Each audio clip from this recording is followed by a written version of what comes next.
Hey everybody, I'm just starting a live stream right now. It is October 31st, 2018. Not feeling awful today, kind of feeling a little bit better, relatively. I'm going to kind of play a song while I wait for people to get in. I'm going to have to, I can't get the chat to come in to my Google Hangouts. It's probably easy, but I just can't figure it out. So I'm going to have to open another window to see chat. But I did want to do a live stream because, I was just reading all the comments, just reading all the comments that y'all have been putting up, all my viewers have been putting up, and I just have the best people that come and watch my channel, the most logical and spiritual at the same time. People who come and watch my videos, they always leave really intelligent, insightful comments. I really think all you guys who watch my channel should be making videos. But I just wanted to do a live stream. Yeah, I'm going to go to a screen where I can see y'all's chats. I wish I could get it set up on my my Google Hangouts. I have to go to my own video real quick. So I see 2 people have come in. I hope you guys are doing well today. I'm gonna play a song that I really like. Videos. Oh man, I wish my brain wasn't so okay, here it is. I'm gonna play a song that. Hey Tennessee, hey MJ Smith. I'm gonna play a song while people come in. Yeah, I'm feeling okay, Diana. This targeting is really hard. Really, it kind of takes the energy out of us. I'm not doing too bad. How are you guys doing?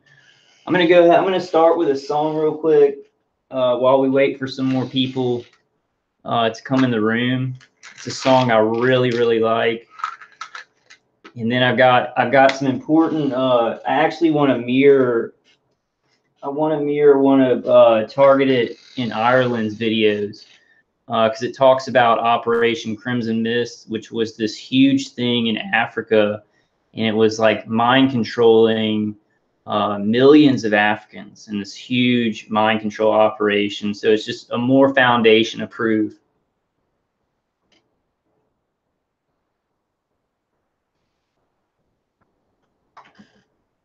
Really? I've never tried peppermint oil. I've tried Ring Relief, and then Dave Case's CD, really helps me. But I'm gonna try some peppermint oil. Yeah. I've taken my CBD oil for the day and some kratom. Let me play a song, guys. While we wait for some more people to come in, and then I'll get started. I wish I could get y'all into the chat,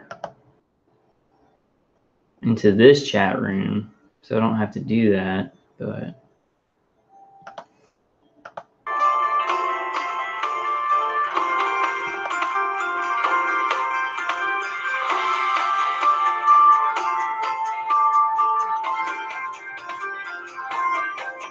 I'll be right back, guys.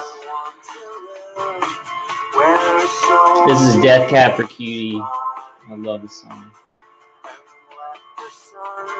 Wrap its arms around me, bathe my skin in water cool and cleansing.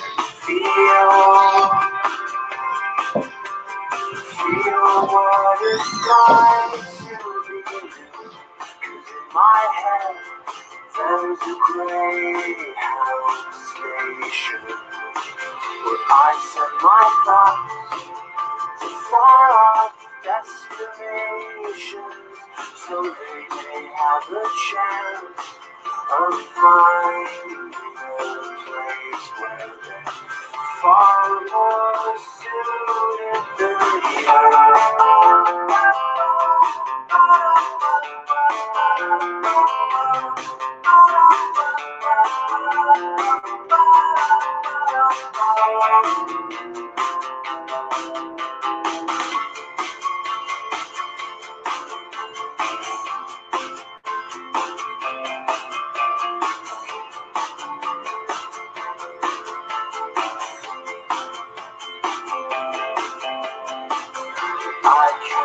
forget what we discovered.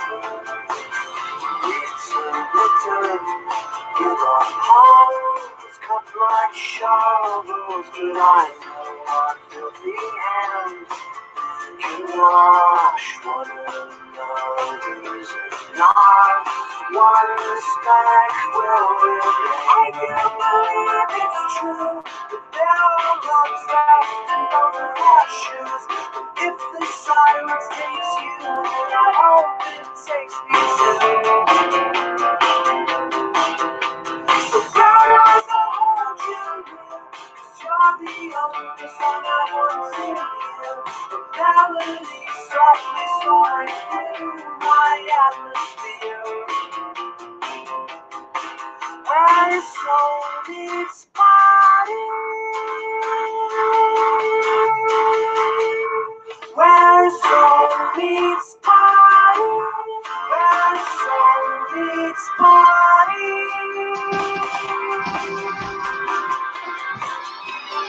I do believe it's true that there are lots left in those ashes.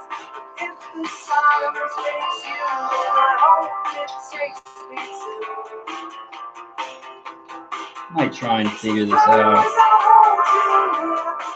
The chat here. I'll figure it out sooner or later. Sure, it's so simple. Got 4 viewers. Thanks.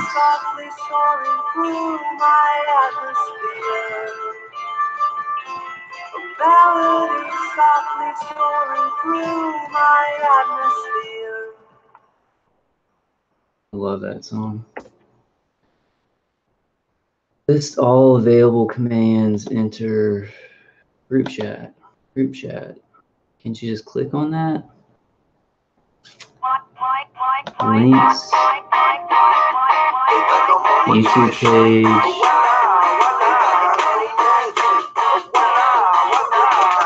Some settings.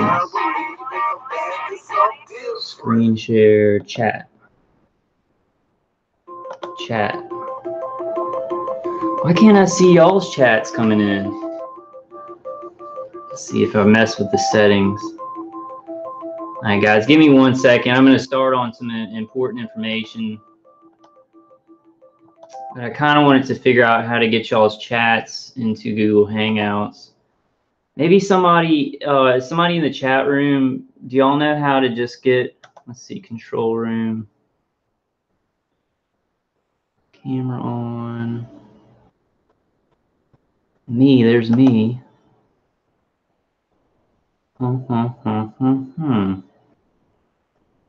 Why doesn't it just automatically come in there?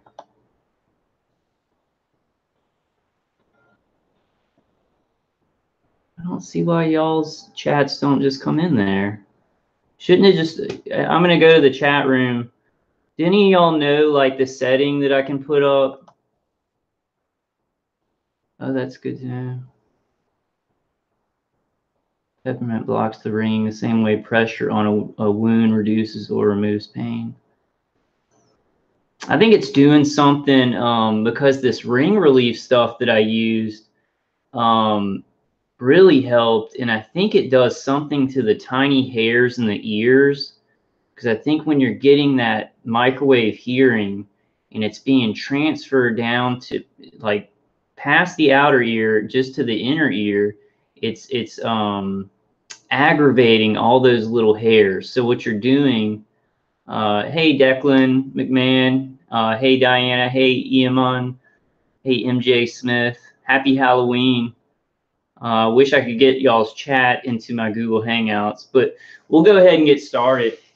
But I think peppermint oil, and like even if you use hemp oil and you put it in your ears, it smooths out those little hairs inside the ears.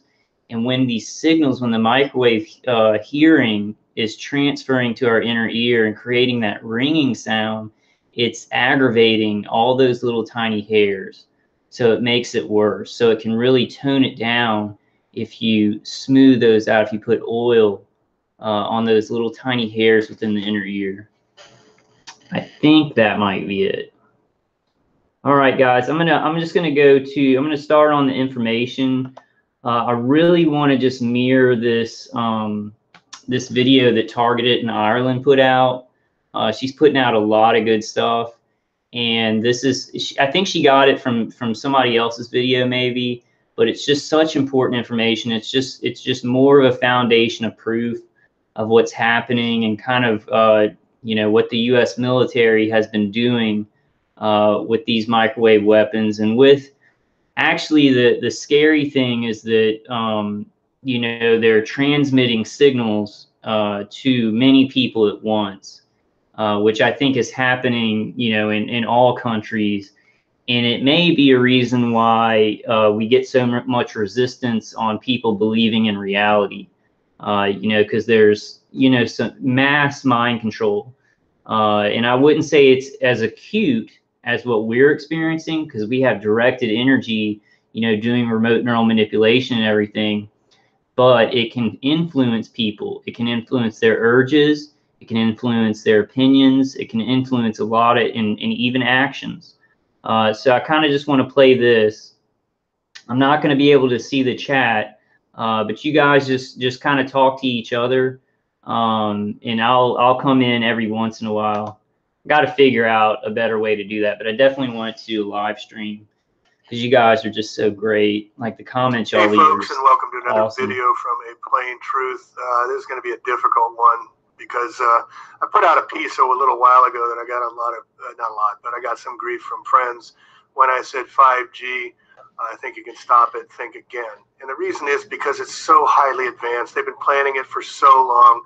They just make the dots connect whenever it works for them. But the technology they've had for 100 years, we've had free energy for over 100 years. We don't have it because they won't give it to us. But what else have they had?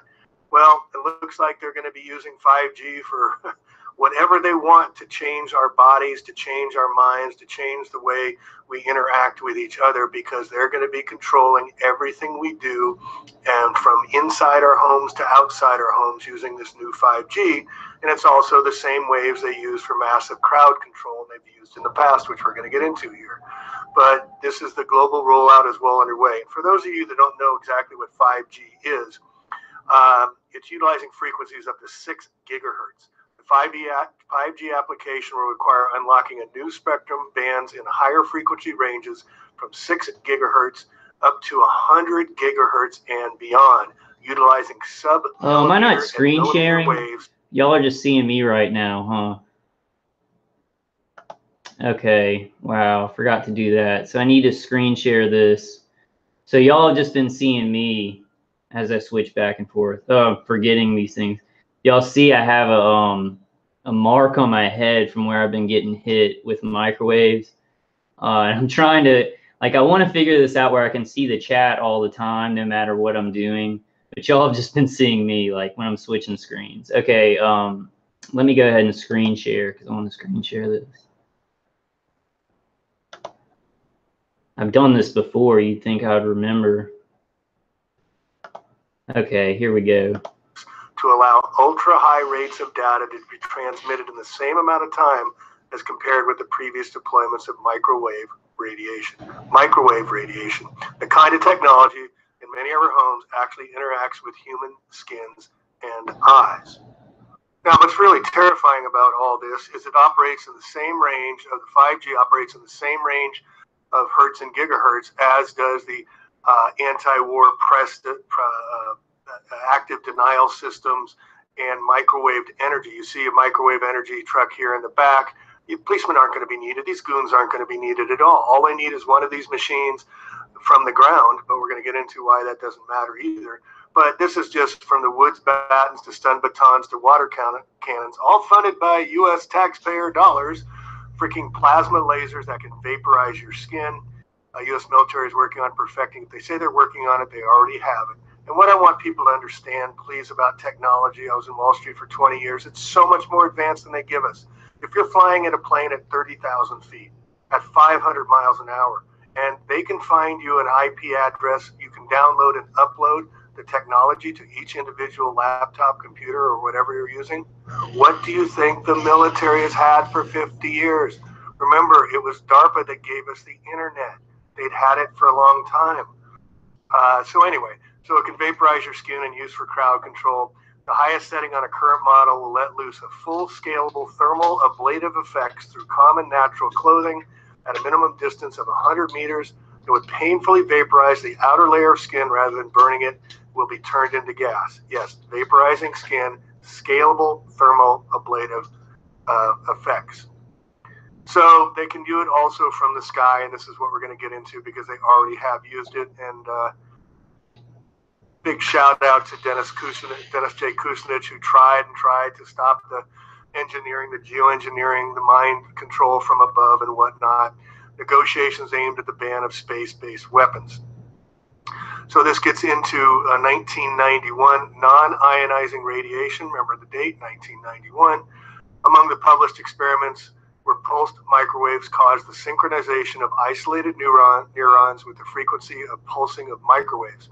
For example, a neuron firing at a frequency of 0.8 hertz was forced in this way to fire the impulses at a frequency of 1 hertz, as well as pulsed microwaves. So I'm going to stop it right there, guys. That's what, when targeted individuals talk about neural amplification, that's what they're talking about. They're talking about manipulation of neural networks in our brain, basically, to fire neurons at a different frequency than they would at a natural organic rate.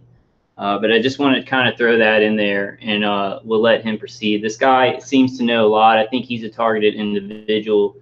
Not sure who he is, but I really want to find his videos. If any of you guys have seen his videos, please let me know in chat or leave a comment. Change the concentration of neurotransmitters in the brain as part of the mechanism which causes the firing of neurons and reinforced or attenuated the effects of drugs delivered to the brain. So again, the dates, it's over here, we see here, 1975, military expert published pulsed microwave produced in the brain on a human subject. I did a 3-hour documentary, Touchless Torture, Target Humanity, which gets into this. Again, 1982, biotechnology research on aeronautical systems. While attention should be toward degradation of human performance, through thermal loading and electromagnetic field effects, subsequent work should address the possibilities of directing and interrogating mental functioning using externally applied fields. 1995, Navy project, non-lethal electronic weapons. 1988, National Bioethics Committee warned the neuroscience is being increasingly recognized as posing potential threat to human rights. 1999, Neuroscientist Conference, sponsored by the United Nations. Declaration reads, today we have intellectual, physical, and financial resources to master the power of the brain itself. Again, 1999, folks, and develop devices to touch the mind and even control or erase consciousness. Remember Men in Black where they used that little flasher thing to erase ladies' memory? It's real. We wish to profess our hope that such pursuit of knowledge serves peace and welfare. Yeah, right.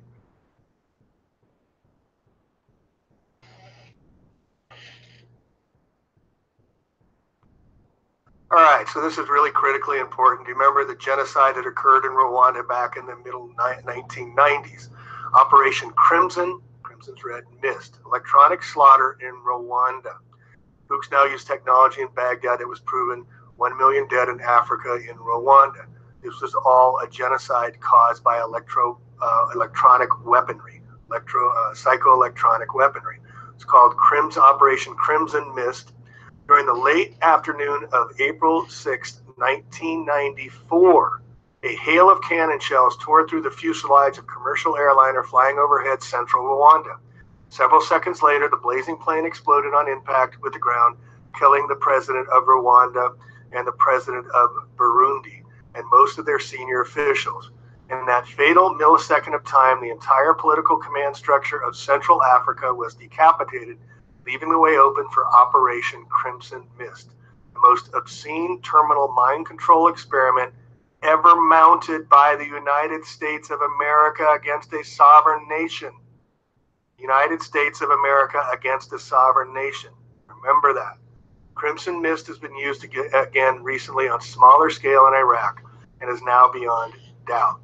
Now, also remember in Egypt, when they had the riots in Egypt with Occupy movement that started there, they were spraying them and inciting anger and riots through geoengineering as well. And also they used it up in Oregon during the...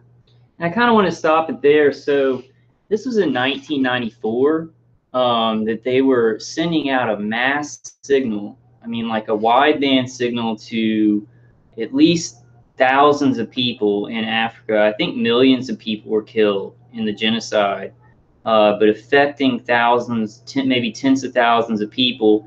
And we look at society today, we look at like Antifa and the riots that they're causing, and mass protests, which I think a lot of people are paid, paid to go to some of these protests, like the March for Our Lives and things like that.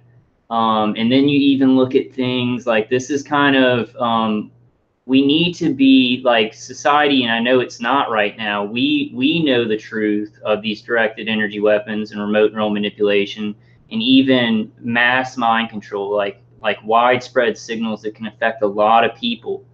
But when we look at things like the caravans coming across, a lot of those people could be affected, by a signal, like kind of giving them an impulse on what to do, or to act aggressive or something like that.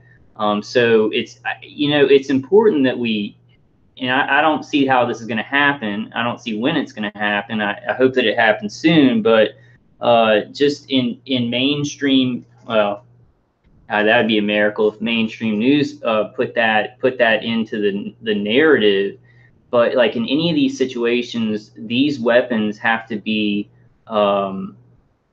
we have to think about these weapons and how they're affecting people, and these signals, how they're affecting people when we think of any kind of big events that are going on in our world, which I think, we're not. Like, people are just taking this as all just people doing things, or just money that's coercing them into doing things, but not actually putting mind control or behavioral control into these situations. So this was in 1994. We're now in 2018.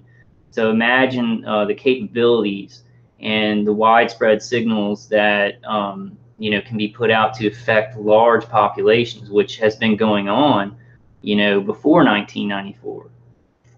I'll let him continue. Lavoy Finicum killing him, and the protest against the federal lands when they were trying to take back the federal lands, they sprayed them with lithium to calm them down. All right, so moving on. As Habra Mana and his colleagues made their death dive, a small group of American men and women lounged around in a large hut at the edge of a discreet capital in Kigali, temporary home for their 3 unmarked C-130 Hercules transport planes. All crew members carried forged credentials showing them as, quote, atmospheric researchers employed by authentic civilian American agency. But these were the only for emergency identification if one of the aircraft was forced to make an unscheduled landing on unfriendly territory. For all practical security purposes, neither they nor their 3 large aircrafts were even in Africa. When the news of the presidential crash came in over the VHF radio, one of the Hercules planes was swiftly prepared for takeoff. The flight engineer checked the attachment of the rocket-assisted takeoff packs, while the scientists made final adjustments for large microwave dish mounted on the rear loading ramp of the aircraft. And here you can see it here. It was this strange and esoteric piece of equipment alone that would directly contribute to the deaths of more than 1 million African civilians during the 100 days that follow. 1994, folks. Though completely silent in operation, the single microwave dish had more killing potential than a whole squadron of AC-130 Spectre gunships armed with 50 Gatling cannons, willing to commit mass murder. Though officially tagged an experiment, none of those present had any doubts that this was merely a cosmetic cover for the gruesome operational work ahead. Each member had been carefully vetted and then vetted again by U.S. intelligence to ensure they had the right stuff and were philosophically committed to 2 objectives: The first was the need to control or eliminate political dissent by remote means in the run-up to the 21st century.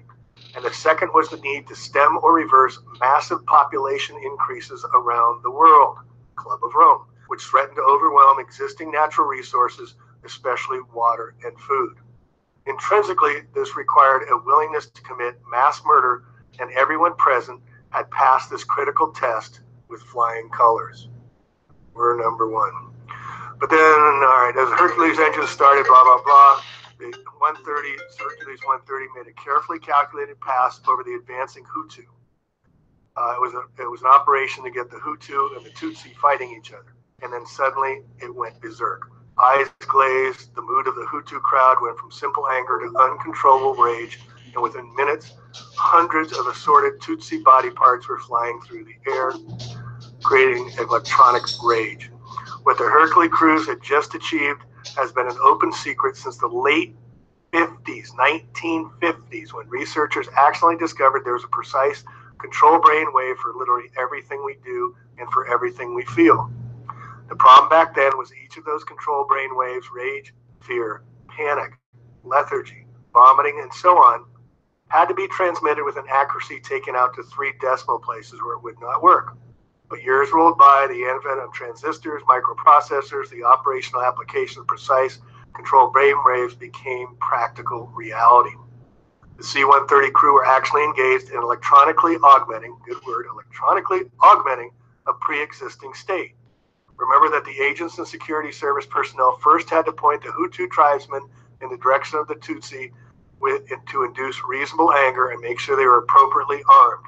Only then could the C-130 go to work with precise control brainwave of rage, augmenting and thus upgrading crowd behavior from that of just angry demonstrators to an uncontrollable maniacs. Although not classic, this was and is unquestionably mind control, for the simple reason that external means were being used to force an irresistible change in behavior. It gets worse. One of the leading lights in this field, Dr. Elizabeth Rosher Bice, who is a nuclear scientist, and research at Lawrence Berkeley National Lab, Stanford Research Institute, professor of physics at JFK of California, research consultant at NASA and U.S. Navy, blah, blah, blah. She says, with enthusiasm, quote, "Give me the money in 3 months and I'll be able to affect the behavior of 80% of the people in this town without their knowing it. I can make them happy, or at least think happy, or make them aggressive. I can do whatever they want, I want them to do." This has been technology that was known a long time. So in the Rwandan Hutu tribesman example shown near the start of this report, the crew of the C-130 Hercules only needed to know the width of the target crowd on the ground and the width of their own microwave beam at any true altitude. With those 2 values available, it was simply a matter to adjust the beam width to accurately bracket the target crowd from any altitude chosen.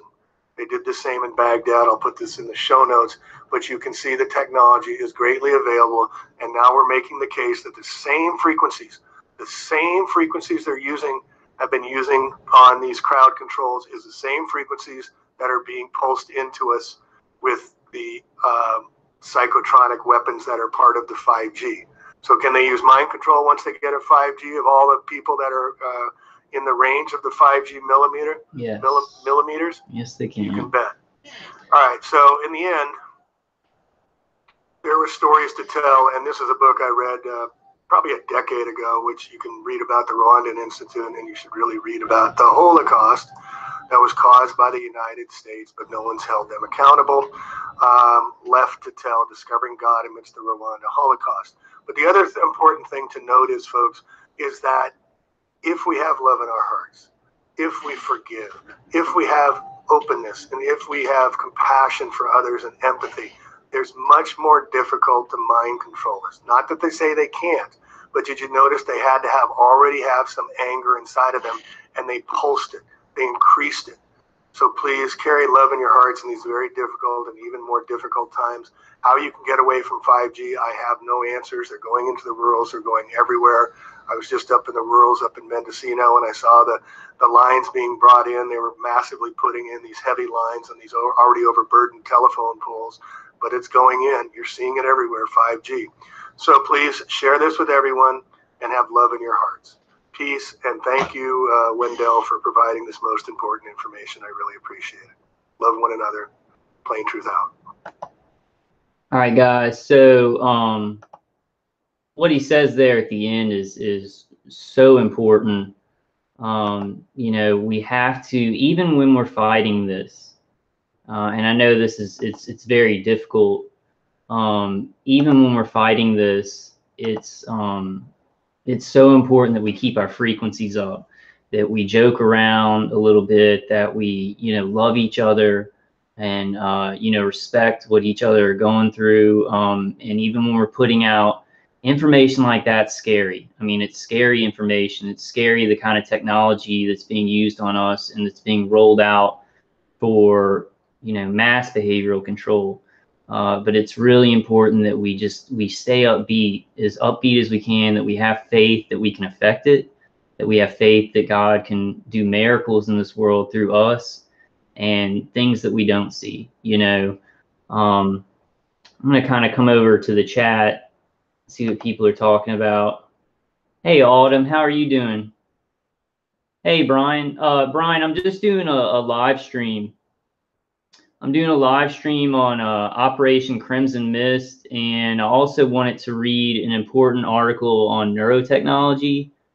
How are you doing, Brian? I've been watching your videos. Do you think you're going to be able to get out of America? So yeah, I'm just doing a live stream. Like I've been doing some videos. Yeah, I've been doing a lot of videos of just going through articles and things like that. But, you know, the people who come and watch my videos, you guys, y'all leave such great comments. Y'all are, you know, so smart. And I just wanted to give you guys a live stream so, you know, I could kind of talk to y'all. I guess right now I had a couple of things that I wanted to do. I had a question. And let me go to it so I can read it exactly. I had a comment by somebody, and it was important. They wanted to know about something that I deal with a lot, and it's almost the hardest thing. And it's really weird that it's the hardest thing because I'm talking about V2K. So, you know, there's a lot of pain that comes from the remote neural manipulation of my nervous system, and, you know, the microwave attacks and everything like that. But the V2K is one of the hardest things for me. It's one of the hardest things to attenuate too. But Steve Webb asks, should I try shielding for V2K? I've been getting it for 4 years. It comes through my TV and sometimes around the room through fans and white noise a lot. I'm just really worried about my health. I do take supplements to help cope, but that is all I know what to do. Any help would be great. Thank you. And I wanted to just tell Steve and the rest of the chat room kind of things that I do to attenuate my V2K. Of course, like number one is Dave Case's CD. And what he's talking about, he says is V2K is like coming through his TV. That's not actually how it works. Like I'll walk out into my atrium and there's like water fountains and stuff like that. And it sounds like the voices are coming through the water, but it's actually just how you're perceiving sound. It's actually like microwave hearing. They're doing V2K, but it's like how you're filtering that sound. The V2K is filtered through that sound that you're hearing. And that's called noise induction or voice induction. So like I listen to Dave Case's CD every night. Now, when I listen to Dave Case's CD, at the time that I'm listening to it, my V2K is louder with voice induction, but it tones down the microwave hearing overall. So while I'm listening to the CD, it's a little bit louder, but it's not as painful because it's not like in the head. It's really coming through kind of the noises that the CD is making as voice induction. But overall, like when I'm not listening to the CD, listening to the CD tones it down. And that's kind of a complicated explanation. Now what I want to show y'all is another thing that I do for V2K, and then I'll show y'all one more. And this is when I'm really just like, I can't take it. One thing that's happened with my V2K is that when I first started experiencing V2K, I didn't even know it was V2K. I thought it was that I could just hear my neighbors upstairs or something like that. And I thought that for a long time because I just, didn't know about any of this technology. But then when I realized that it was V2K, it was voice to skull, it was microwave hearing, I would respond to it verbally as well as with my inner voice. And then throughout the years, I'd still respond to it verbally, which is not a good idea. That's what your attackers want. But eventually, it would just be like I wouldn't respond to them verbally. I made a decision not to do that, and I stuck with it and got disciplined with that. But when I would hear V2K through microwave hearing, my inner voice would respond to them. Like my inner voice, it's like my attackers, the guy attacker says a lot like, get out of here, kill yourself and stuff like that. And I'd be like, why don't, in my inner voice, I'm thinking, why don't you kill yourself? Or, the guy would be talking to the woman on the V2K and he'd say, he's evil. We've got to put him away. And I'd be like, you people are the most, in my inner voice, I'm thinking, you people are the most evil thing that I've ever known. So it was like, I'm having trouble with words, guys, but it was a subconscious thing where I couldn't really control it, how my inner voice did respond to the V2K. But after many, many years of having V2K, you adapt and it starts to become a background thing. If you do the things to attenuate it, like Dave Case's CD and this other method that I'm going to show you guys, with practice and with time, you can adapt to where it's a background noise and your inner voice won't automatically respond to it. And you can think things in your inner voice that have nothing to do with what they're saying. It's just discipline. It's just a lot of discipline and practice to do that. And it's important that you do that because what these people feed off of, the people that are attacking us, and also the Chatterbox software, is that you're constantly responding. And it's basing its next attack or the next thing that the V2K says based on your response, whether by inner voice or actually aloud verbally. So you want to take away all of that from the V2K, and you can really adapt to it and just focus on external things. Also, like when you go to sleep, even if you're listening to Dave Case's CD, you're going to have that external stimulus of Dave Case's CD, but that's really just white noise. It's just loud noises and sounds. So it's not that great. So if you have V2K, and you have a hard time sleeping because your V2K is just constantly running and you can't quiet down your mind, what you're going to have to do, and this is what I found works, it works well, I can get to sleep, is I just have a mantra. And now you don't have to come up with the same mantra that I have. I say over and over in my inner voice, I say, Jesus Christ is my Savior. Jesus Christ is my Savior. Jesus Christ is my Savior. I do it till I go to sleep. So, and I've tried different ones, like Jesus Christ is protecting me and things like that, or I'm feeling okay, or I can't hear this, but Jesus Christ is my Savior has a tone and it just kind of flows through my inner mind very well, and it's a comfortable thing. So find a mantra that's comfortable. I wish I had more examples, but I think that you'll have stuff that's very important in your life, or sayings that really empower you. So if you do have, if like you're trying to go to sleep and you have V2K and it's just like you cannot go to sleep because it's just constant, you're going to have to kind of control what your inner voice is doing. And that's one of the best ways that I've known how to deal with V2K. You control the input. Even if it's your own input from your inner voice in a mantra over and over, you're controlling, what your mind is receiving and putting out. And it can overpower the external V2K. So I want to show this one method. Hold on, guys. And Hold on, I'm going to show you all real quick. I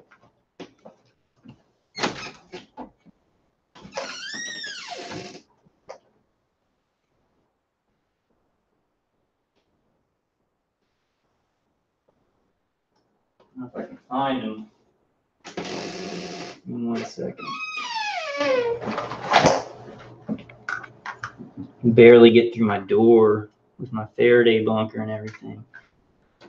Okay, so this, if I'm like really in a desperate place with the V2K and I just can't ignore it, and I have to like kind of have some solitude and not be playing a video game or watching a movie or have some music in my ears, this really works. And I think I've shown you all this before, but I just wanted to do it over because of Steven in the chat, you know, asking about things to stop the V2K.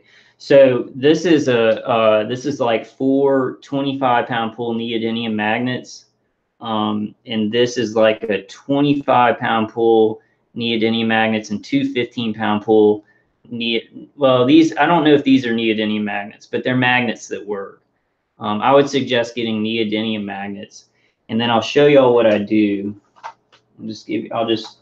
I usually don't wear this on videos, but I just wanted to show y'all my little technique that works sometimes when I just can't take the V2K and I have to use something physical to kind of stop it. Excuse my hair. Got this red mark from being hit on my forehead. I really got to get a haircut, guys. It's getting bad. I'm just kind of isolating. I don't really want to go out and get a haircut. Kind of can go to the grocery store and go get my CBD oil and kratom. Go to the convenience store to get water. So that's 3. Was that 3? Is that 2 or 3 or 4? I should have 4 skull caps. Okay, here, I dropped one. So this is 4 skull caps from Less EMF. So lessemf.com sells these, and maybe just get one at a time. These really help because this bidirectional stream of energy is coming and it's hitting our head. Some of it's conducting along our skin. Some of it's going straight through to our brain and our nervous system. Some of it's just going straight through. This attenuates some of it. So I usually wear this all day. So 4 skull caps, and then 3 balaclavas, or baklavas, not balaclava. Balaclava is a dessert, a Jewish dessert. So the 3 of these baklavas. Am I pronouncing that right? Baklavas? I don't know. It looks pretty weird. I don't wear it out, obviously, but this material really does attenuate. It doesn't attenuate 100%, but it's part of my shielding, part of my defense. And then I go ahead and I put a hat over it like this, you know, and that helps a little bit with the V2K, but not too much. Not too much. They can get the V2K through that. So I'll take this little magnet right here, these 4 25-pound pull neodymium magnets, and then I have these little flaps with the skull caps, and I put the neodymium magnets. I put it in one flap, and then I put it in another flap so it'll be stable. I know this kind of looks weird, but it really does work. And then you want to put the north side kind of up, facing your ear, the north side of the magnet, and then this side, I'll do the same thing. Now, I'm not really putting it in every flap because I'm just kind of giving y'all an example here, like this. So if it's just really bad, you want to get some magnets and get something that can hold it on the sides of your head. Because if you're actually going to be attenuating electromagnetic signals going to the inner ear. because we're getting microwave hearing. That's what V2K is. That's what tinnitus-like sound is. It's going, it's hitting our brain, and then our brain is sending, it's like our brain is heating up, and as it cools, it's then sending that signal, that modified signal down to the inner ear. So if you're putting magnets right by the nerves all in your ear, it's going to stop a lot of that. So this has actually helped me a lot with V2K. You don't want to do it all the time, though. You don't want to do this all the time, though, because your attackers will adapt. They will adapt. They'll maybe start hitting the magnets and heating up the magnets. You just want to do it in, like, when you can't stand it, do it for a couple of hours, then take it off. Then your attackers are going to kind of have to switch things up. And that's what we really want to do. We want to put them on the defensive from how we're defending and things that we're doing to help ourselves. That kind of puts them on the back foot, and then they're not just moving forward all the time. So this is just one way. This is emergency. So Dave Case's CD is every night, which helps the V2K overall, but there is voice induction while I'm listening to it. I'm going to go ahead and take this off because I know I usually don't put it on video because it does look silly. It's probably a lot of fodder for people who want to make fun of me or whatever, but I'm way past that. Way past that. Oh. Yeah, be careful about putting those magnets together because they will fly together. Hair is just terrible. So that's an emergency way, you know, that I kind of deal with V2K. And sometimes I'll do these things together. Now, the last thing that has really helped me with V2K is helped me to control the input of what I have into my ears, like around my ear nerves. And it's while this is going on, you want to build up, you want to discipline yourself and adapt to making V2K a background noise. You want to adapt, and you want to condition yourself while you're doing the next thing that I'm talking about. So the next thing that I want to talk about is your external inputs. So if you're getting V2K, you're getting chatterbox, your attackers are trying to control what you're hearing, what's going to your inner ear. So one of the best ways to defend that is to choose what you put into your ears externally. So what I'll do, this is like, I mean, I'll do a couple of things here and then I'll mix and match. But one thing that I will do is I'll, look at YouTube videos, documentaries, music, or anything like that. Make sure you put your headphones in, or I'll show y'all, like, okay, I would do this with the phone and with YouTube videos and music, and I would put my headphones in like this. And there's I know everybody doesn't do the same things that I do, doesn't for entertainment. So you're gonna kind of have to modify this with the things that you like to do that can give you external sound, and even external visual, visual things. Man, a lot of people are texting me and stuff. I can turn that off, but I'm just giving y'all kind of an example. So I would, I can't put this in because I have tape on this. All right, I'll take the tape off. And I dropped my phone and broke all the plastic. At least I put stuff on it so I wouldn't break the face of the phone. Maybe I just need to chunk this phone.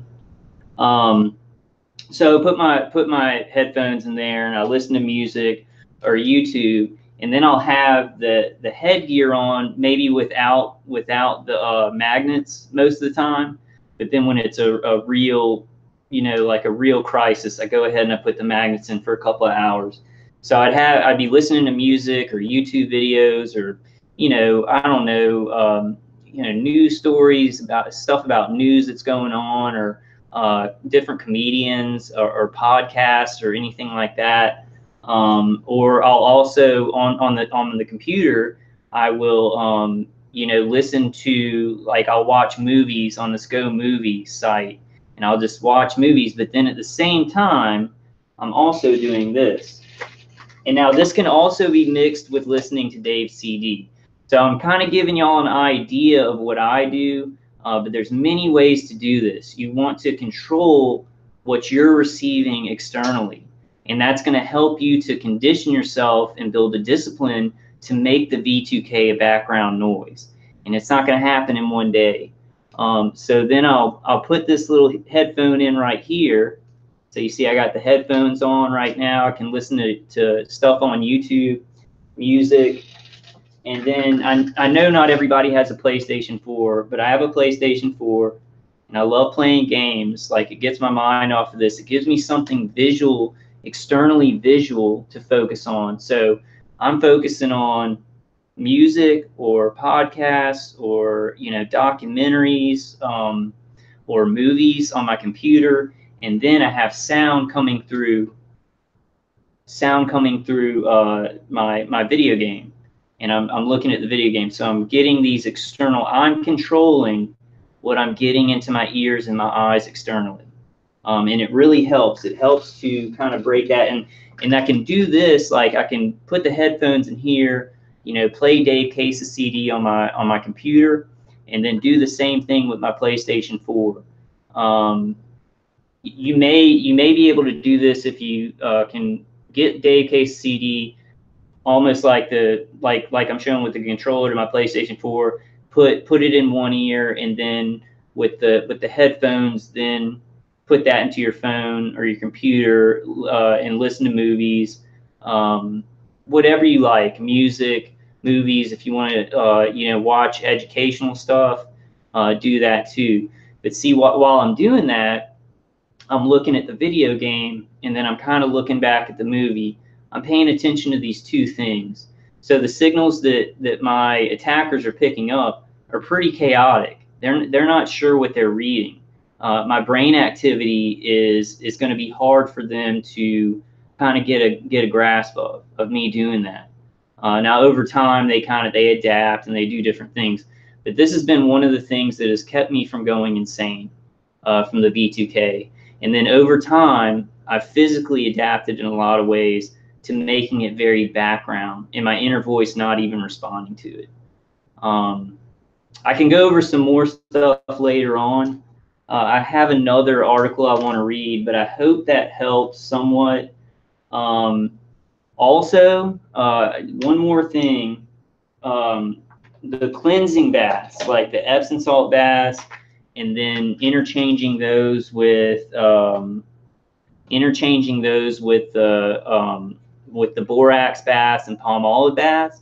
If you do that for a month, and you will actually see your V2K decline. You will see your V2K attenuated by a large percentage. And I think that's just because we have a biofilm on our skin, we have nanoparticulates and heavy metals inside of us. When we cleanse those things off, the signals, the directed energy is not absorbed by our body as much. So you're going to see a big difference because you're not going to have all these catalysts, you know, on your skin that's just making this directed energy just absorb so much easier. So let's go through. I forgot already. So Dave Case's CD, that's like number one every night. If you can listen to it more, then that's even better. Then the headgear from Les EMF with magnets in it. Even without magnets in it, it doesn't do much for the V2K. It does more for the heat and the stuff that I feel in my head, headaches and things like that. The V2K, it doesn't really, but when I do put the magnets there, and you want to get some neodymium magnets, you can go to Applied Magnets to get that. If you're in a you know, emergency with the V2K and you're like, you know, the voices, I need some peace, it can really drop it down, it can attenuate it. And then we have that, and then also the different external inputs, and that you're going to have to be creative on. I know that most of y'all watch movies and you maybe watch YouTube videos and listen to music.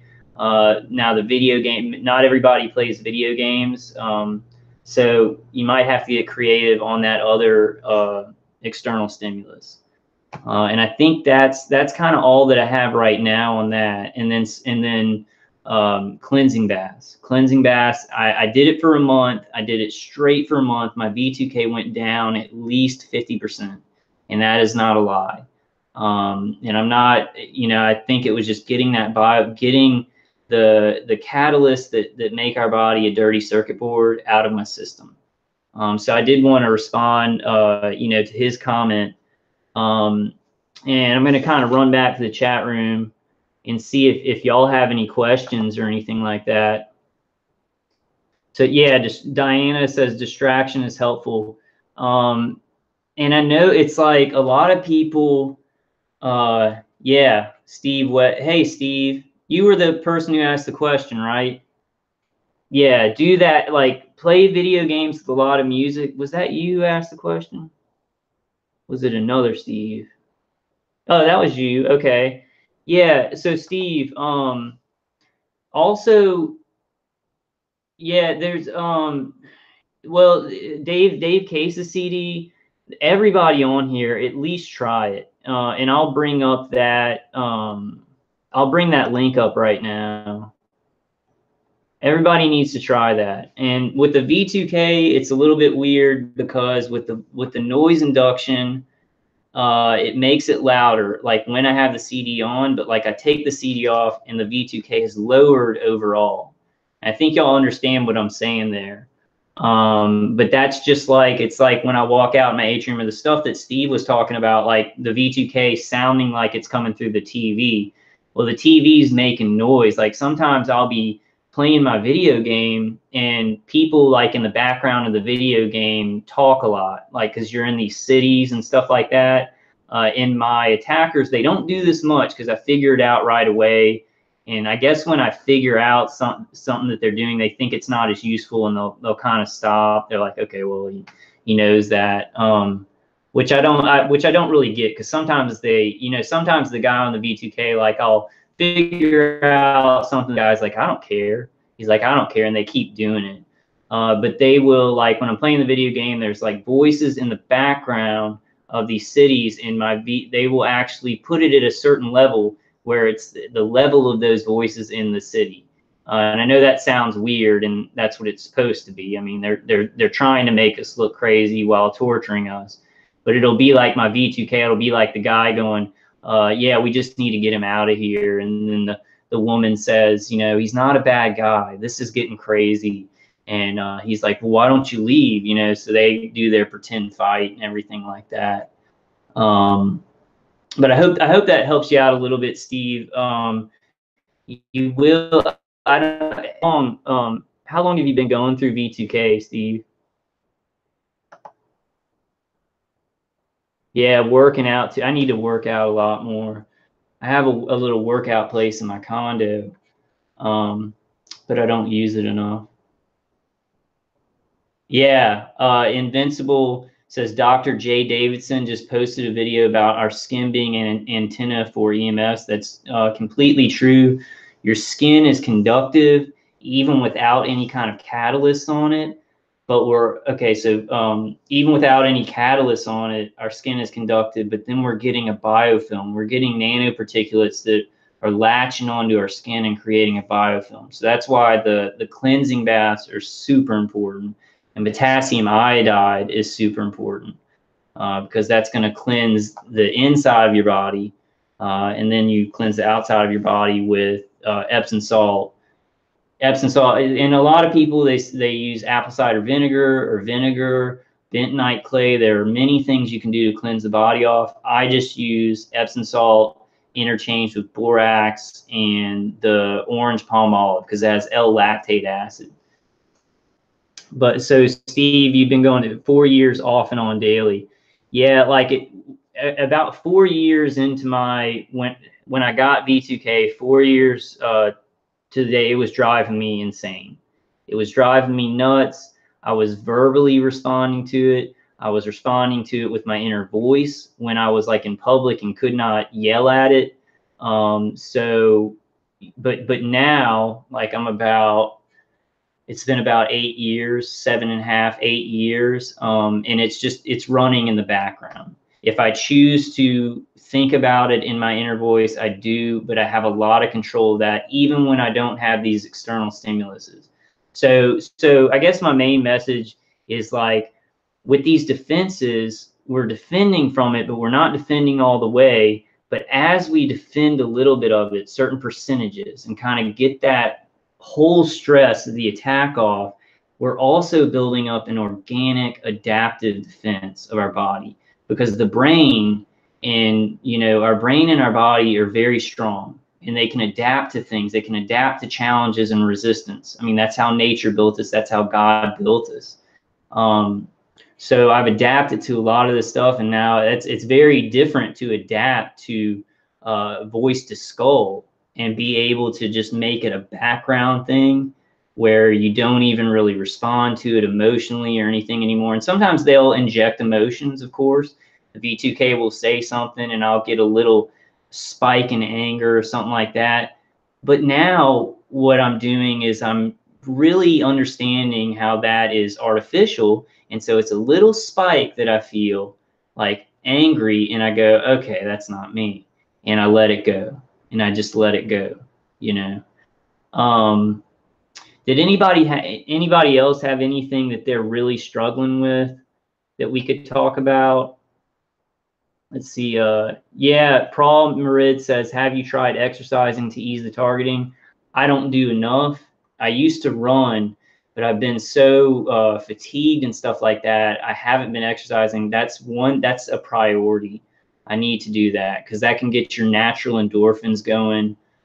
You know, it can actually dispel a lot of these toxins that we have. Yeah. So let's listen to Paul on that one. So Mike, hey Mike, how you doing, man? Yeah, Mike sent me that article yesterday that I went over. Oh yeah, 4 years, the wall of shame. Oh gosh, wow. Yeah, I've come a long way, guy. You'll come a long way. Hopefully we won't be going through this for many more years. I have a hope and a faith in that. But yeah, Mike's reminded me, and I have videos about it. I have videos about it where I had V2K and I would go beat this wall. I'd throw stuff at the wall and kick it and everything like that.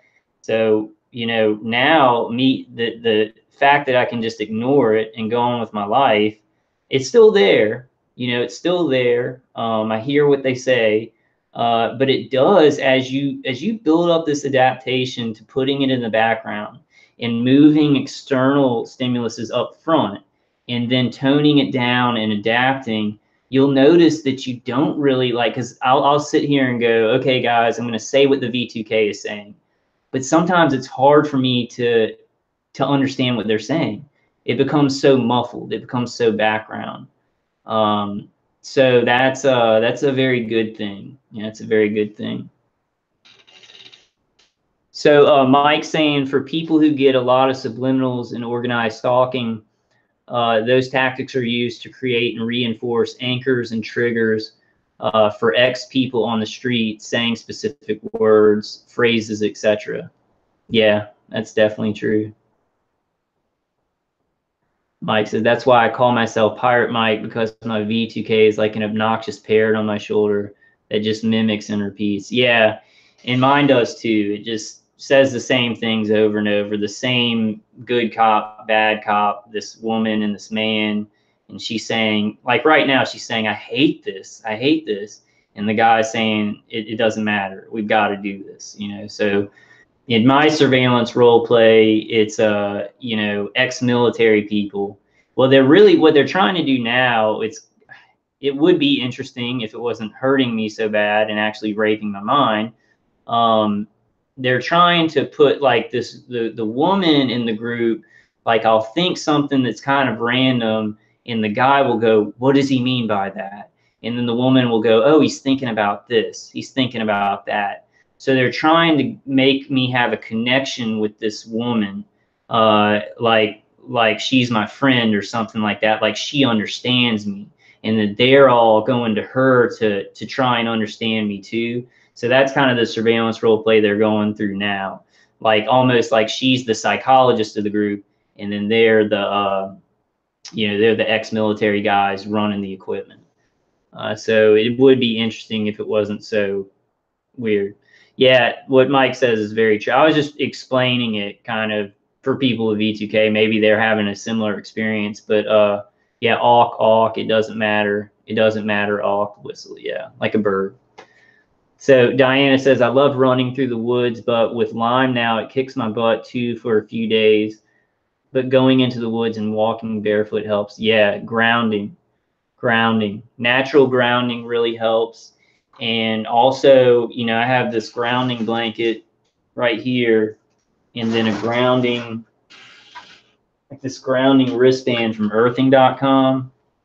And grounding is important. Whatever way that you have to ground, if it's natural or if you need to get some stuff that you can just ground from your wall, it's very, I'm actually going to wear this while I'm doing the video.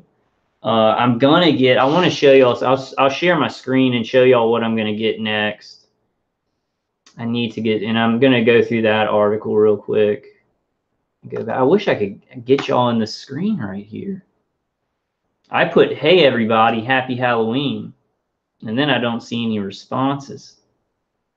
Because it's not coming through here.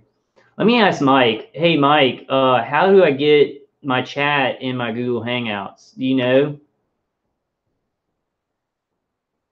Well, somebody put that if you know how to just do a setting on Google Hangouts to get the chats in. So let me go ahead and share my, I forgot, wait, what was I going to do? Oh yeah, I was going to show you all this thing that I'm going to get, because I have a grounding blanket, but it has a lot of fabric in it. And then these, my wristband, and then I have like a leg band that's like this that I put on my leg. I do this in the blanket more, but it has a lot of fabric in it. And when you ground, you want to have something that's more metal, more silver, more aluminum or whatever, straight, you know, on your body with the ground connected to, because it's going to be a stronger grounding. So I'm going to share my screen real quick. Share my screen. And then I'm going to go to this. Okay, yeah, this is what I'm about to get. I actually got this for one of my TI friends, and I sent it to her. It's the Earthing Grounded Silver Plush Pad Kit, introducing the all-new Earthing Silver Plush Pad made using the highest quality conductive silver fabric. This versatile product can be used in a chair to sit on or in a bed to sleep on. It is also great for pets. Also, we were talking about it last night, so I'm going to get this one because it's more of a silver mesh than a cloth, and that's going to be a stronger grounding.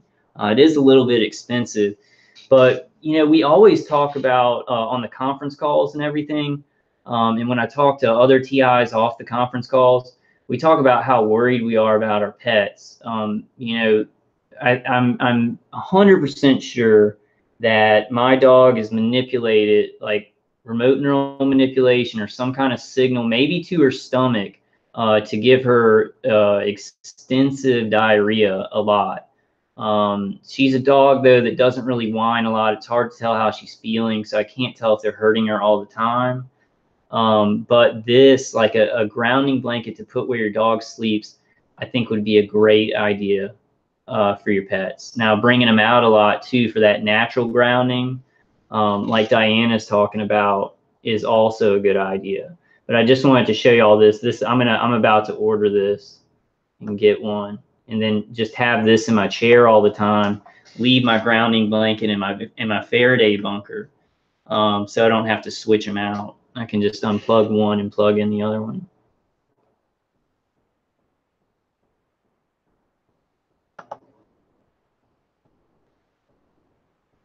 Oops, going to the wrong one. Okay.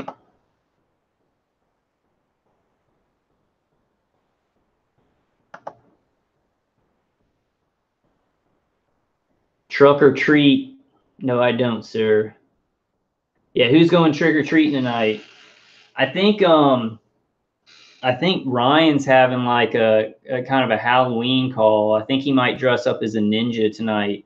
If y'all know Ryan Oliver, he's on TalkShoe. You just dial the main TalkShoe number and then put in the PIN code 125472. I'm not sure when he's starting his call. I think he starts around. He might start around like 9 tonight. But check that out. It's always fun, you know. It's kind of it's a looser call, you know, where people kind of just talk about everything and hang out. Yeah, yeah. Ryan's fun. He's fun sometimes, and it's a very laid back call, you know. So it's a good place if you do feel uncomfortable talking on some of the bigger calls, you know, because you feel like you maybe don't have something so important to say. It's a good call to go and just chat, you know. Oh, really, Mike? Who? So Mike says, FYI, another TI suicide on Facebook. What? Who is it, Mike?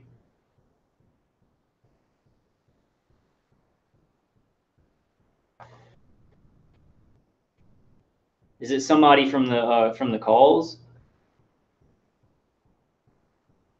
Yeah, God help us. Seriously, NL Yakin. The mind control Christian. I got mine on. So she's talking about a grounding blanket. I got mine on eBay, made in USA, earthing grounding mat, improved sleep, natural EMF detox for $25. Helps a lot. Put it under your legs at night. Okay, cool. Do you know what it's called, mind control Christian? Well, I guess just go onto eBay and look up earthing mats, earthing grounding mats. Russell. Okay. I don't know Russell. Let's pray for Russell's family. Let's definitely pray for Russell's family. Steve, okay, so yeah, I'll say a prayer in the middle of this video for Russell's family, just for all of us, because this stuff gets really dark, and we still have to, you know, honor the people, you know, who have moved on, who have been killed by this, and stay as positive as we can, you know, stay as positive as we can, save as many lives as we can, and help ourselves to survive through this. But Steve's saying, I have to go to the doctor tomorrow, no joke, for my anxiety problems, but I don't know how to talk about this with them. Steve, are you just going to a regular doctor, or are you going to a psychiatrist? What you might want to do, you know, that's hard advice, because with me, if I go to a doctor or a psychiatrist, I bring this up. I bring this up, and I have a lot of evidence about the Cuba attacks and the China attacks. I'm as long as you say, make sure you remember to say this, Steve, and they will ask you probably that you are not going to hurt yourself and you're not going to hurt others, but you're just having this problem. I don't know if you know, you might, if you don't think you can talk about this confidently, you know, you might want to just say that you have a lot of anxiety and a lot of pain, that, you know, your body feels heated up, you have high pitched ringing in your ears. You know, you might just want to focus on the effects of the weapons and say I have a lot of anxiety and heart palpitations and things like that. I'm not a doctor. I'm not a doctor, so listen to the doctors or whatever. What I do, but I want to tell you, Steve, you're going to a psychiatrist. I do want to tell you this. Make sure that you say you're not going to hurt anybody and you're not going to hurt others. If you are going to mention your targeting, that's going to have to be up to you, though. If you don't feel safe doing that, and it's the first time you're seeing your psychiatrist, you might just want to talk about your anxiety and the effects of the weapons, like the pain and, you know, depression or whatever. But I do want to let you know, Steve, that I do take lorazepam. It's Ativan. It's basically a generic form of Ativan, and I'm not a doctor, so I'm not prescribing this to you or anything like that. I take lorazepam. That attenuates the V2K because Ativan, it's the most mild form of anti-anxiety medicine you can basically find. You still have to be careful with it, but that basically is calming your nervous system down. And we know that these attacks, like the neural weapon attacks and the directed energy weapon attacks, they're attacking our brain and our nervous system.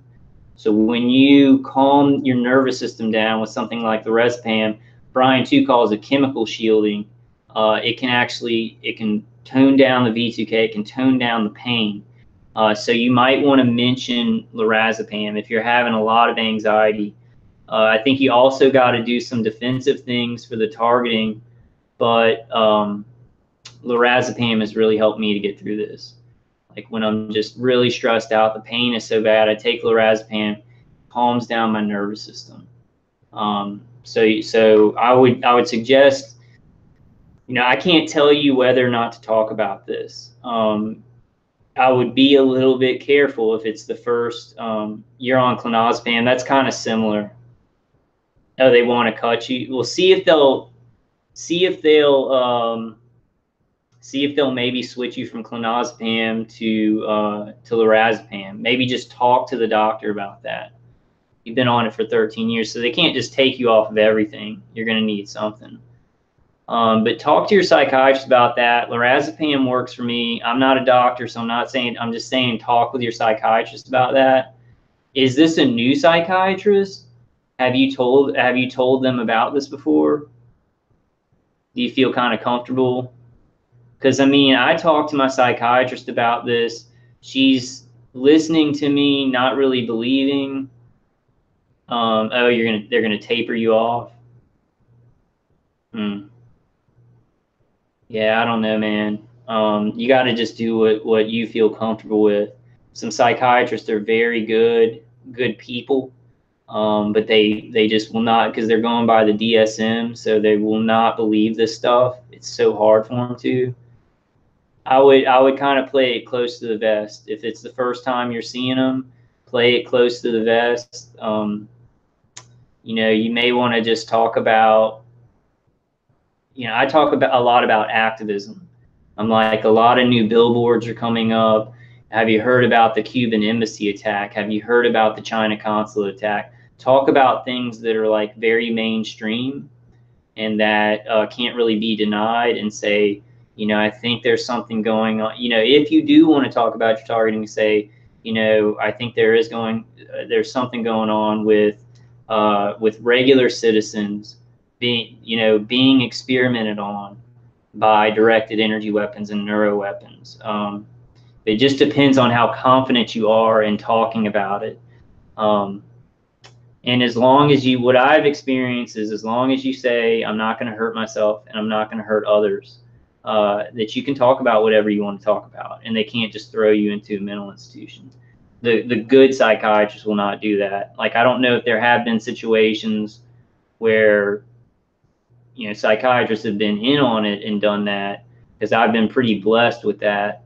But you're going to kind of I just feel it out, and I just tell her about I would stick with, the first time you see her, stick with just how you feel. Try and stick with just how you, until you get a good sense of how he or she is, and whether they would be open to something like this and listening to, and not just going. Not them just going crazy and being like, this guy's dangerous or whatever. That's hard advice to give. That's kind of something we've all got to decide in our own situations. Yeah, Diana is saying, be very careful what you say and who you share what with until you know someone. That's it. That's very good. Very good advice. All right, guys, I'm going to go to but Steve, man, I'm gonna, take my email down. Send me an email at vulcanwolverine@gmail.com, and I'll send you my number. I can, you know, it's hard to give advice on stuff like that because you gotta go on how you feel about the person, like what Diana's saying. But you may want to ask them about maybe switching to lorazepam. I think that's something that I would say would be a good idea.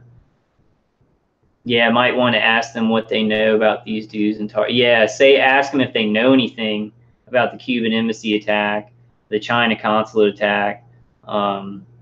And you know, I made a video yesterday, guys. I think we need to, you know, have any of you here contacted University of Pennsylvania, the place where the Cuban embassy workers and the China consulate workers went to get their testing done?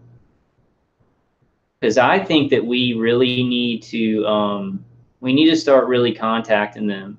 And I might try and get some money together to bring my DTI that was done and take a flight up there if I can get an appointment with them and ask them if they can help us out. You know, because if they can do more testing on regular citizens with this and line it up with the embassy worker testing, then they might actually start putting that out to the media. I mean, that would be a miracle, but it might happen. Yeah, there's actual mind reading technology available now. I call it remote neural monitoring, remote neural manipulation. And they use AI and predictive texting, etc. Yeah. So Steve, okay, I will write it down. I was going to try my best to explain things, my best to them, and I will be careful. Thank you.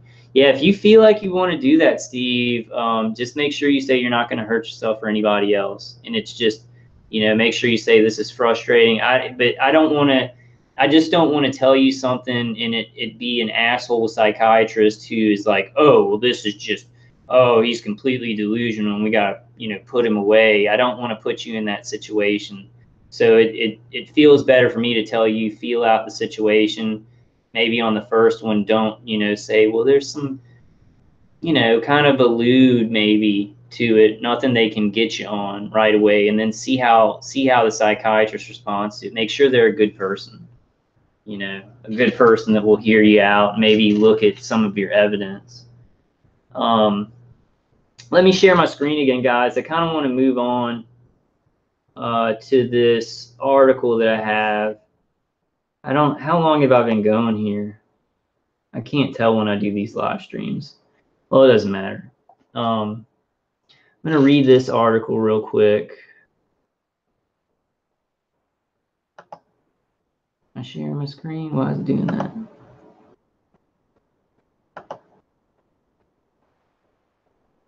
Okay, this is another one. This is Global Research Center for Research on Globalization. This is another one that kind of came off of that DSAIC site about psychotronic and electromagnetic weapons, remote control of the human nervous system. So this is just another good foundation of proof that I want to put out.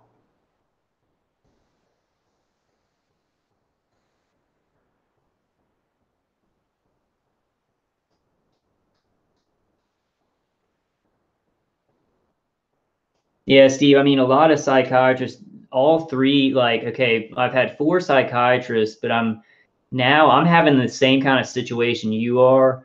Like, I'm going to this kind of training place where they're at the end of their training, so they go off to their careers, and then I had one psychiatrist in this facility and then another one, and now I'm on a new one.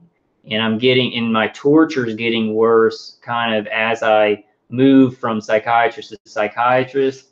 But I can tell you that I talk about the V2K. I talk about the V2K. I talk about, like, this is torture. It's torture. The high-pitched sound. I talk about neuro weapons. I've given my new psychiatrist who I've seen like 2 times now, James G. Adorno. I've told her to look into James G. Adorno. I've also told her she knew nothing about the Cuban embassy attack, which I don't know if I believe that. I think she was just saying she didn't know about the Cuban embassy attack because psychiatrists are like, well, we don't want to, what's it called, enable their delusion or whatever. So I think she actually told me a fib about not knowing about the Cuban embassy attack to keep me off of that subject. But however, even though there is a little bit of a, she's not budging and I'm not budging right now, and she's not really going to look up a bunch of information, there's no real threat of me being put into a mental institution. You know, if you can talk intelligently through the torture and everything like that, and make sure that they understand you're a reasonable, logical person, then I don't think you have anything to worry about. And just make sure, maybe even before they ask you, make sure that you say, you know, kind of, if you beat them to the punch on a lot of this stuff, they'll realize that you're a very self-aware person. So if you, before they ask you the questions that they will have to go through, which one of them is, are you going to hurt yourself? Have you had any thoughts of hurting yourself, or have you had any thoughts of hurting others? Make sure you maybe jump the gun on that and say, hey, before you ask, I just want you to know I'm not going to hurt myself, and I'm not going to hurt anybody else. I'm just trying to get through a situation, you know. And that kind of helps, because the more self-aware you are of kind of maybe even say, you know, I say a lot, I'm like, I know this sounds crazy, but this is really happening. This is really happening. And, you know, I even told my psychiatrist, I was like, she asked me, she was like, wouldn't it be better if this was actually a mental illness and not actually people hitting you with microwave weapons? Now, 2 years ago, I would have said, no way. I would have said, no way. You know, I'm glad that this is not me being mentally ill, because this can stop. You know, this can stop, and then I can get my mind back, and then I don't have to take medication. I can trust my mind and everything like that. But man, now after a lot of the pain I've been through, I don't know. I kind of do wish that this was schizophrenia, because then I could take medications. I could have a normal life. You know, I wouldn't have to actually worry about the darker reality that's actually happening. And that's a tough one. You know, I kind of go back and forth on that, but I don't know. When she asked me the question, I was like, yeah, I kind of do wish it was schizophrenia. Then I could just take medication and be like, hey, this is all, it's all just in our minds. And then my psychiatrist would be proud of me. You know, my some of my family members would be proud of me, and it'd be like, oh yeah, he succeeded in overcoming this. But that, we know that's not what it is, that this is real. And so, you know, we have no choice but to tell the truth and to actually deal with it. Okay, so this is from Global Research, Center for Research on Globalization, globalresearch.ca, globalresearch.org, psychotronic and electromagnetic weapons, remote control of the human nervous system. Let me take a sip of my drink here real quick.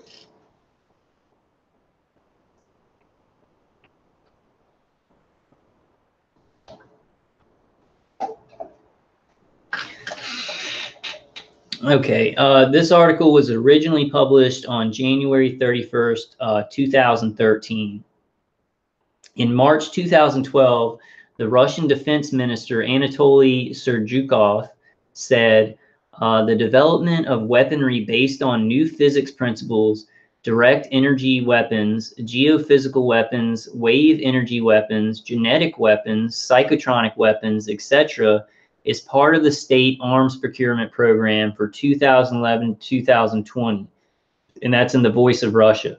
If you see a lot of these, if you go on to, if you go on to WikiLeaks and you look up non-lethal weapons, you'll see a lot of these marketing forecasts go through 2020, which is, I think some of them actually go through 2025 or something like that, but a lot of them go through 2020.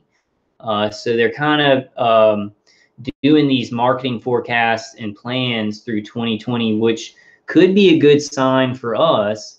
It might mean that the plan is to, in about 2 years, go ahead and wrap it up themselves. You know, go ahead and stop this experimentation themselves, which would be great. But I'm not 100% sure on that. It's just something that, you know, is a hopeful theory that I want to throw out there. So the world media reacted to this hint on the open use of psychotronic weapons by the publication of scientific experiments from the 1960s, where electromagnetic waves were used to transmit simple sounds into the human brain. However, most of them avoided saying that since then, extensive scientific research has been carried out in this area throughout the world.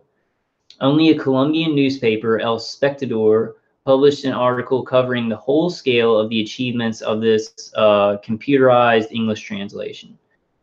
Britain's Daily Mail, as another exception, wrote that research in electromagnetic weapons has been secretly carried out in the USA and Russia since the 1950s, and that previous research has shown that low frequency waves or beams can affect brain cells, alter psychological states, and make it possible to transmit suggestions and commands directly into someone's thought processes. High doses of microwaves can damage the functioning of internal organs, control behavior, or even drive victims to suicide. In 1975, a neuropsychologist, Don R. Justison, the director of Laboratories of Experimental Neuropsychology at Veterans Administration Hospital in Kansas City, unwittingly leaked national security information.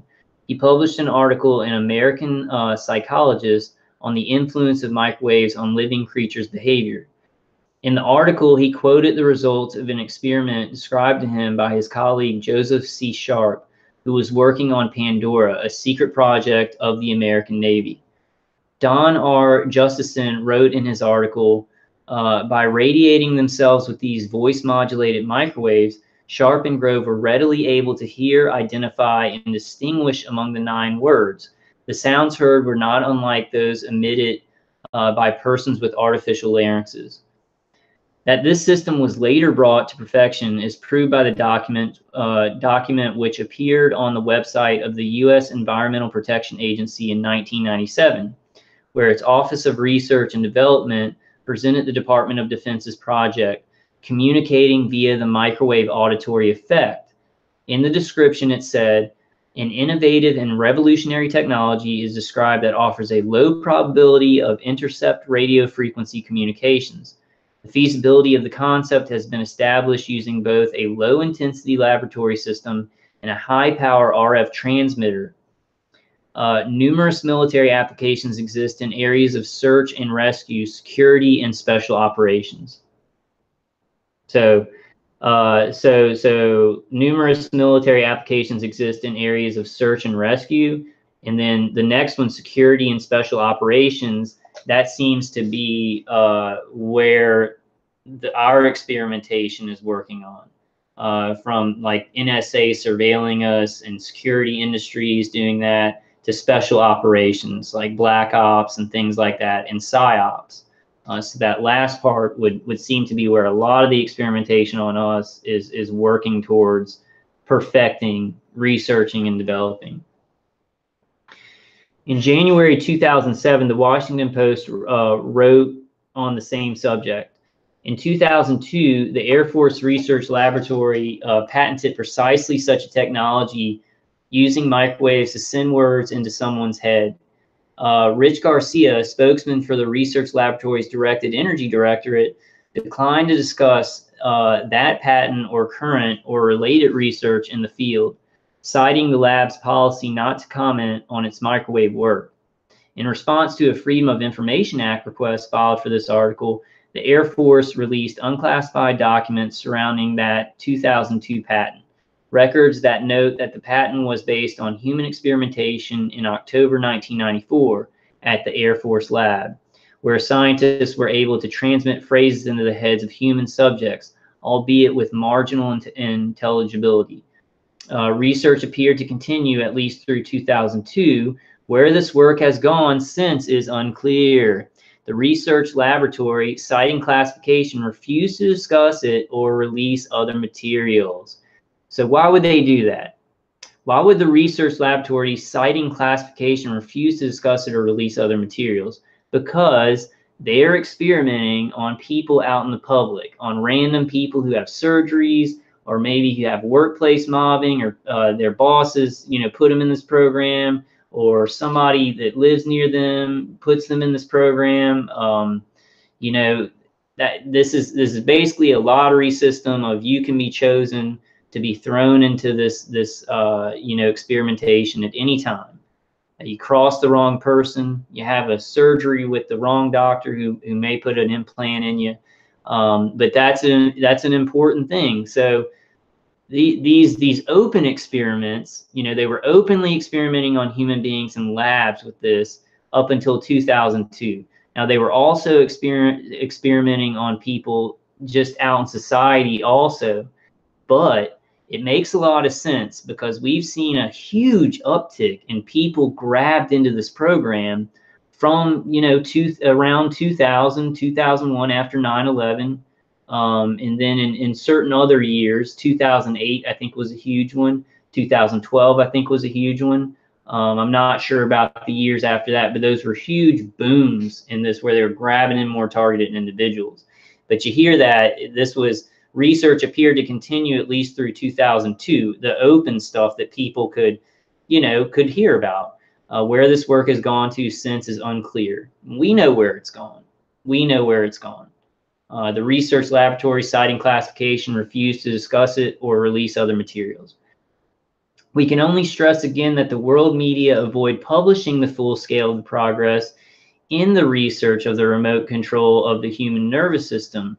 Dr. Robert Becker, who was twice nominated for a Nobel Prize for his share in the discovery of the effects of pulse fields at the healing of broken bones, wrote in his book Body Electric about the experiment from 1974 by J.F. Shapitz, released due to the Freedom of Information Act request. So these people in the military-industrial complex, these scientists working for DARPA, CIA, DIA, the DOD, and all the Army intelligence, naval intelligence, you know, Air Force intelligence, and working for these contractors who they do all this work through, all this research and development and experimentation through, the scientists who work kind of at the top in the DOD and for the Pentagon and DARPA, they write books where they really stress again that the world media should avoid publishing the full scale of progress in research of the remote control of human nervous system. So we know by now that the mainstream media is part of the military industrial complex. It's going to go along. Some stuff does slip through. The stuff about the Cuban embassy attacks, and the China consulate attacks, and the thing in Uzbekistan. I don't know how those got out into the media. I guess it was the high profile of the people who were being attacked, and they went to the media before, you know, before the State Department could get to them and say, hey, shut your mouths. And I think even after the State Department did ask these people not to talk about it to the media or their families or anything like that, they went ahead and did it anyway. So these people have been really helping us. These people who have been getting attacked in Cuba, in China, you know, they're trying to get this information out because how it's affected their life, which we can understand. It's such torture, it's such a destruction of life. We understand. We've got to get this information out. It cannot be hidden. No matter what kind of advances in military technology or even medical technology that come out, you can't do this to people. So I commend the State Department workers who came out and talked to the media. J.F. Shapitz stated, in this investigation, it will be shown that the spoken word of hypnotists may also be conveyed by modular electromagnetic energy directly into the subconscious parts of the human brain, i.e. without employing any technical devices for receiving or transcoding the messages, and without the person exposed to such influence having a chance to control the information input consciously. That would be NLP. And I think that we all get that, especially when we're sleeping. Especially when we're sleeping, it wouldn't even, sometimes I guess it would come out in your inner voice, but most of the time it's even bypassing that and it's going straight to your subconscious to affect you subconsciously. I think my attackers do this a lot with, I've kind of been less motivated to listen to Dave Case's CD. during the day. So they give me messages about that. I've been kind of less motivated to keep up my cleansing. They give me NLP about that. Probably a lot of other things, about how I'm feeling, where they're trying to tell you how you're feeling through NLP, like making you like you're tired, you feel tired, you feel depressed. None of this is going to get better. Things like that we don't even get in our inner voice, go straight past our subconscious. So we've really got to work on, those things on YouTube, like the prosperity. It's like subliminal prosperity and stuff like that. We've got to kind of sometimes go to those things where it's like subliminal positivity, and that will kind of push a lot of the negative NLP out. I do that a lot, and I feel a lot better. There's probably a lot of other ways to deal with that too. In one of the 4 experiments, subjects were given a test of 100 questions, ranging from easy to technical ones. Later, not knowing they were being irradiated, they would be subjected to information beams suggesting the answers to the questions they had left blank, amnesia for some of their correct answers, and memory falsification for other correct answers. Let's read. This is very, very important information, guys. In one of the 4 experiments, subjects were given a test of 100 questions ranging from easy to technical ones. Later, not knowing they were being irradiated by non-ionizing microwave radiation, they would be subjected to information beams. Like this is the streams of energy that we're talking about that do remote neural manipulation, suggesting the answers to the questions they had left blank, amnesia for some of their correct answers, and memory falsification for other correct answers. After 2 weeks, they had to pass the test again. Dr. Robert Becker, Body Electric, Electromagnetism, and the Foundation of Life. I think we need to read that. I need to read that. Yeah, I really need to read that. William Morrow and Company, New York, 1985. The results of the second test were never published.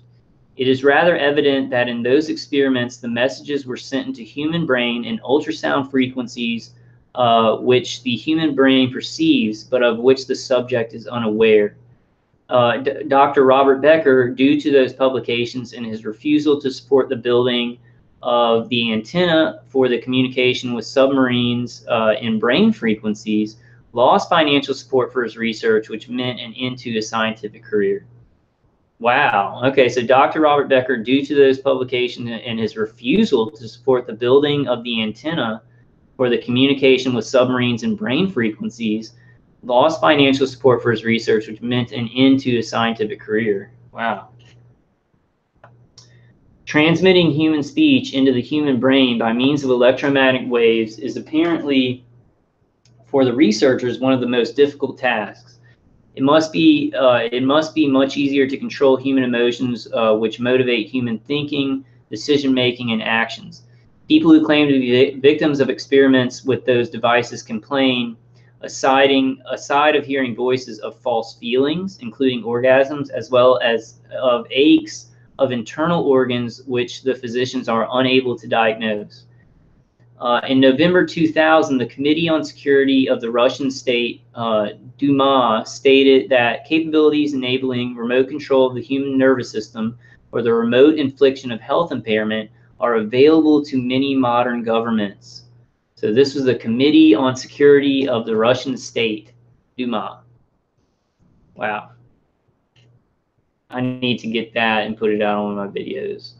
They stated that the capabilities enabling a remote control of the human nervous system or the remote infliction of health impairment are available to many modern governments. It is rather evident that those technologies are used in conflict with the Nuremberg Code for experiments on unwitting human subjects. In 2001, the newspaper of the U.S. Army, Defense News, wrote that Israel was experimenting with those weapons on Palestinians. And I've really thought about that because I know that Israel has a lot of these weapons. They're number 2 in non-lethal weapons, and how much they spend on it and how much they're making from it and everything. And I was like, man, they must be using this on Palestinians, experimenting on them. which is horrifying. And the Palestinians probably have no access to any of this technology. Wow. No, that's a confirmation of that, because I thought about that before.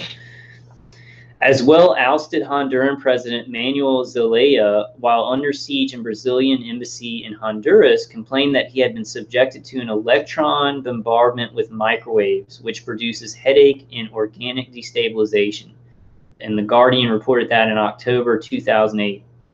When asked by Amy Goodman from Democracy Now!, as president, do you know about this in the Honduran arsenal? He replied, yes, of course. The use of those weapons is time and again reemerging in times of political crisis. According to Russian daily newspapers, during the failed putsch against Mikhail Gorbachev in 1991, General Kovets warned the defenders of the Russian White House that mind control technology could be used against them. Komsomolskaya Pravda, September 7, 1991. Okay, I'm not going to read all that. So General Kovets warned the defenders of the Russian White House that mind control technology could be used against them. After a putsch, the vice president of the League of Independent Scientists of the USSR, Viktor Sedlecki, published a declaration in the Russian daily Komsomolskaya Pravda when he stated, as an expert and a legal entity, I declare that mass production of psychotronic biogenerators was launched in Kiev. This is indeed a very serious issue. I cannot assert for sure that that they were exactly Kiev generators that were used during the putsch. However, the fact that they were used is obvious to me. What are psychotronic generators? It is an electronic equipment producing the effect of guided control in human organism. It especially affects the left and right hemisphere of the cortex. This is also the technology of the U.S. project Zombie 5. He further stated that due to the inexperience of the personnel who operated them, the attempt to use the generators failed. Oh, went back to the top there. See where it was. Okay. So we need to look up Project Zombie 5. I'll go to that after this article. Not sure. How long is it? Oh, it's pretty long. Okay. Yeah, I'm going to take a hit of my electronic cigarette real quick, guys. So this is a very solid article in giving all the, just all the people, generals and, people who worked on this technology and did the initial experiments. Them talking about it in a very concrete fashion. So this is just more good concrete foundation for the pile of evidence that we have that this is happening.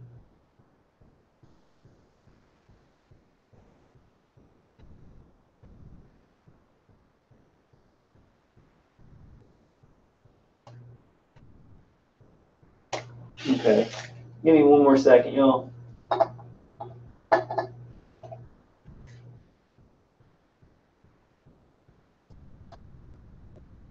Okay. In the USA, at present, several hundred people complaining of the remote manipulation of their nervous system are preparing a class action lawsuit against the FBI, Department of Defense, and other agencies, requesting them to release files pertaining to their persons, detect the harmful radiations aimed at their bodies, and sources of those radiations. And I think that's targeted justice they're talking about. As well, perhaps over 2,000 people are complaining in Russia, over 200 in Europe, over 300 in Japan, and tens of people in China and India. So those numbers are very downplayed. They're saying, okay, it's and 2,000 people in Russia are complaining and stuff like that. There's tens of thousands, at least tens of thousands in all of those countries that are being directly hit and remote neural manipulated. Maybe I'm thinking, worldwide, I kind of guesstimate it's like people directly being targeted. Now, I think that everybody is targeted. If you watch, Dr. Horton's interview with, and I want to go through that. Maybe I'll go through some of that in this live stream. But Dr. Horton's interview with Richard Lighthouse, he says that everybody in America has a stream of energy going to the back of their head to GPS them. Now, they may not be being influenced. They may not always be influenced, but they are at least tracked by a stream of energy to the back of their head. I need to do more research on it and listen to some of the other stuff he said in the video, but he knows a lot. Like, he worked for NASA.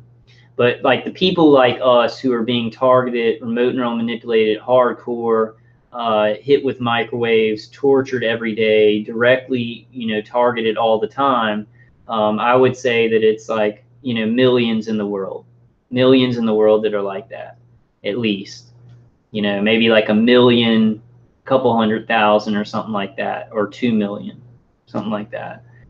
But we need better numbers on that, because I think everybody's just kind of guesstimating, and some people lowball it. They say, well, there's maybe only 2,000 people in America experiencing this, which is way too low. And then some people are saying millions just in America, which I think may be too high, directly targeted. So we really need to get some real numbers on this. I was hoping that the Bill Binney, Kirk Weavy survey could have started out something, a good census, of people, of how many people we had in America. But I think that information is going to be hard to get.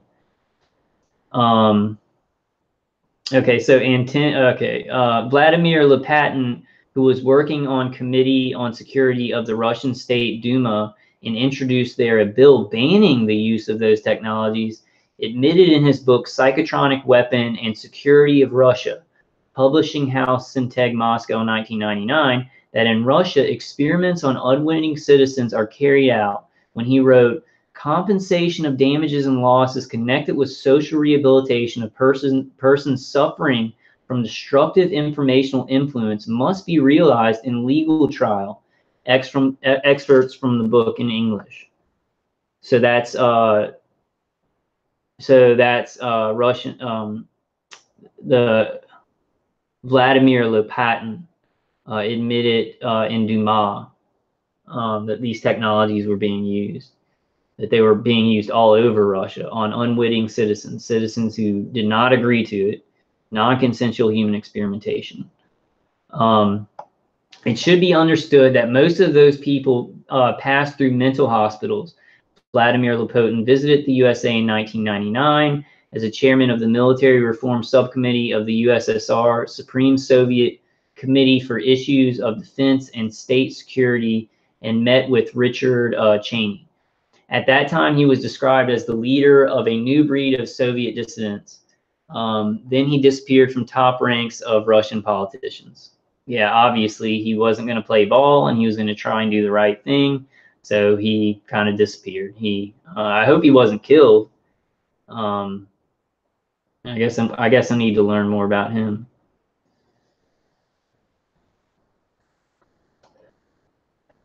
Why has this research remained classified until present time? There are two explanations for this. First, there is a secret arms race in progress in the world where the superpowers compete to gain decisive supremacy in this area, and in this way master the control of the whole world. Second, the governments keep those technologies in store for the case that they would not be able to control by democratic means the crisis that may arise as a result of their poor decisions. In both cases, the era of democracy and human freedom in history will come to an end. According to the declaration of the former Russian Defense Minister Sergeyukov, there are maximally 8 years left within which those weapons will officially become a part of Russian military arsenal. For democracy, this would mean a beginning of the end. Anyway, in the past, Russians were not resolved to put those means to work. But the construction of the American system HAARP was launched, with the system supposedly being able to target large regions of the planet by vibrating the ionosphere in brain frequencies. In this experiment, the brain declared its willingness to ban mind control technologies. In this experiment, the brain frequencies were not used, but the HAARP system can transmit in brain frequencies as well. Russia declared its willingness to ban mind control technologies. The Russian State Duma and consequently the Inter-Parliamentary Assembly of the Union of Independent States addressed the United Nations, OBSE, and the European Council with a proposal for an international convention banning the development and use of informational weapons, according to the Russian newspaper Sagodya in March 1998. The matter was discussed with UN Secretary General Kofi Annan and included on the agenda of the General Assembly of the UN. It is most likely the USA refused to negotiate this convention, and in consequence, the ban of informational weapons was not discussed by the United Nations General Assembly.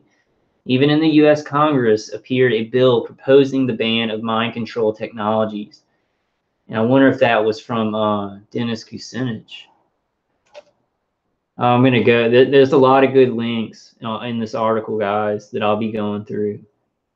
Maybe in a later video. I don't know. I don't know how long this one's been going. It's since 7:30 or something.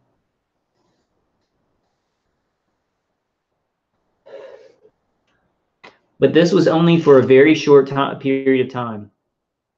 The bill was then changed. In the new bill, the ban of those technologies was left out of the space preservation bill. Neither the U.S. Congress nor the U.S. President made ever an effort to ban mind control weapons.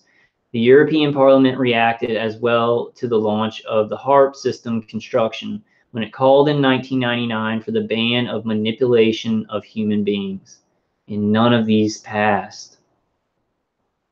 Like, they called out for it, and these go against so many, the Nuremberg codes and everything like that, and they're just still doing it. They're just doing it under, with, high clearances and under national security, under black programs. The resolution was passed after the testimony of the American author of the book, Angels Don't Play This Harp, Nick Begich, which apparently convinced the European Parliament of the possible use of the system to manipulate minds of whole populations. In the report by the European Parliament's STOA, Science and Technology Options Assessment Panel, Crowd Control Technologies, the originally proposed text of the European Parliament's resolution is quoted.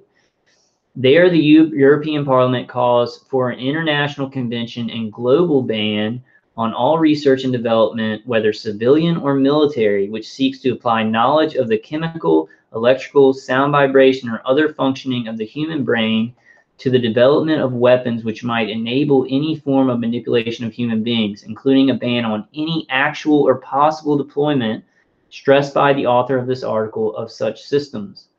But apparently at the same time, the European countries resigned on this intention when accepting the NATO politics of non-lethal weapons. So they just change the verbiage to non-lethal weapons, and then did a bunch of underground kind of laws saying non-lethal weapons were okay. They just changed the name of it, and then all this stuff about not using these weapons went away. I mean, that's incredibly corrupt. That's incredibly corrupt. The same STOA report claims that the USA is a major promoter of the use of those arms, and that in October 1999, NATO announced a new policy on non-lethal weapons and their place in allied arsenals, and it goes on. In 1996, non-lethal tools identified by the U.S. Army included directed energy weapon systems and radio frequency weapons. The bottom of the page, second reference. Okay. Directed energy system is further defined by the STOA document. Directed energy weapon system designed to match radio frequency source to interfere with human brain activity at synapse level. At the bottom of the page, first reference, Appendix 6-67. Since 1999, those weapons have been upgraded for another 13 years. Wow. In 1976, the future National Security Advisor to President Carter, Zbigniew Brzezinski, one of the most evil men to ever exist, wrote a book, Between Two Ages, America's Role in the Technotronic Era. In the book, he predicted more controlled and directed society based on the development of technology, where an elite group will play a leading role, which will take advantage of persisting social crises to use the latest modern techniques for influencing public behavior and keeping society under close surveillance and control. Yes, that's great. I mean, that's part of the New World Order agenda for more control and controlling the masses, controlling our behavior, controlling our thoughts, keeping it. And if you see it in the news now, there's just a huge incident, a huge, you know, some event going on every week. Every week, there's some new crisis, some new hurricane, the caravan, the shootings, you know, the pipe bombs and everything like that, so that we're constantly on our, you know, constantly on our heels, and nobody can see some of the really, really, you know, horrible dangers on a big scale to our world. You know, there's a lot of alternative news coming out, though, railing against that and looking at the false flags and getting into the real information of what we need to know. So there's a lot of pushback too. There's hope. The use of mind control technologies was predicted as well in the publication of Strategic Studies Institute of the U.S. Army War College, published in 1994. The scenario for the year 2000 expected the growth of terrorism, drug trafficking, and criminality, and drew a conclusion. The president was thus amenable to the use of the sort of psychotechnology which formed the core of the RMA, Revolution in Military Affairs. It was necessary to rethink our ethical prohibitions on manipulating the minds of enemies and potential enemies. So they can say anyone is a potential enemy, and that's what they've done to us. You know, that's the excuse that they use, that we are potential enemies, with made up stuff they say about us so that they can experiment on us. So they just lie and lie and lie again to get whatever kind of research they want to get out of this, both international and domestic. Wow. This is from the year 2000. Expected to grow. The president is thus international and domestic through persistent efforts in very sophisticated domestic consciousness raising. Old-fashioned notions of personal privacy and national sovereignty changed. As technology changed the way force was applied, things such as personal courage, face-to-face leadership, and the warfighter mentality became irrelevant. That's nice. Potential or possible supporters of the insurgency around the world were identified using the comprehensive interagency integrated database. These were categorized as potential or active, with sophisticated personality simulations used to develop, tailor, and focus psychological campaigns for each. So the Institute of Strategic Studies supposed that in the year 2000, those technologies would be that advanced that it will be possible to deprive a human being of his freedom and adjust his personality to the needs of the ruling elite. Most probably those technologies were at this level already in 1994. Yeah, they were probably already mass produced, but they had been being used since at least like 1950. At least 1950 on people. Wow. That's crappy stuff right there. The attempts to make the general public acquainted with the existence of those weapons are, with respect to the fact that it is evident that democratic public would require immediate ban of those technologies, systematically suppressed. Vladimir Lopatin wrote, "The arms race is speeding up as a consequence of classification. Secrecy. This is in the first place the way to secure cruel control over the people. The way how to curtail their creativity, turn them into biorobots. And that psychotronic war is already taking place without declaration of war, secretly. Only if the work on mind control problem is no more covered by the screen of secrecy, extraordinariness, mysteriousness, if complex, open scientific research with international participation is carried out, the psychotronic war, including the use of psychotronic weapon, can be prevented." So how is he saying we can prevent that? I got to read that over again. The way how to curtail their creativity, turn them into biorobots. and that psychotronic war is already taking place without declaration of war secretly. Only if the work on mind control problem is no more covered by the screen of, secrecy, extraordinariness, mysteriousness, if complex, open scientific research with international participation is carried out, the psychotronic war, including the use of psychotronic weapon, can be prevented. So that's important what he's saying there. Needs to be like the extraordinariness of it, the secrecy of it. So they're keeping this secret, and they're saying, you know, they can't talk about it because of national security. They can't talk about experimenting on their own citizens because of national security. And then when we tell people like our family or psychiatrists or friends or just people that we want to know about this, it's so extraordinary. It's extraordinary and it's mysterious, you know. Got to get rid of those, got to demystify it. It's just a technology that works with the electrobiological systems of our body. We need to demystify it, and people need to know about it, and open scientific research needs to be done on it so more people can defend themselves against people misusing it.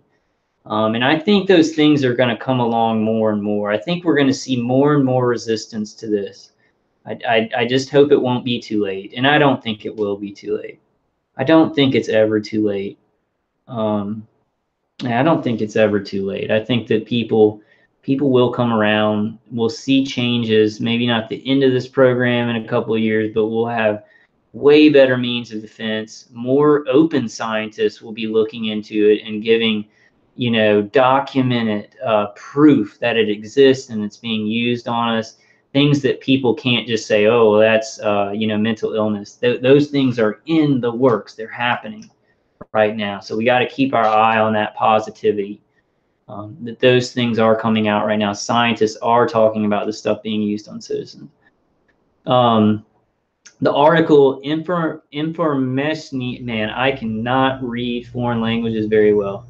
Informationi Zbrain Ohurziuji Demokrasi a Lidstvo was deleted from the website of the Czech internet newspaper, Britský listy.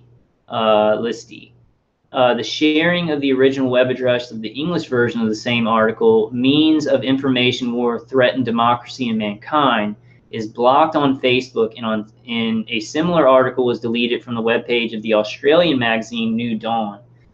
There exists no legislations punishing the use of those technologies by governments. Only in Russia and some of the states in the USA, there are legislations punishing the ownership or trading with those technologies by non-governmental entities.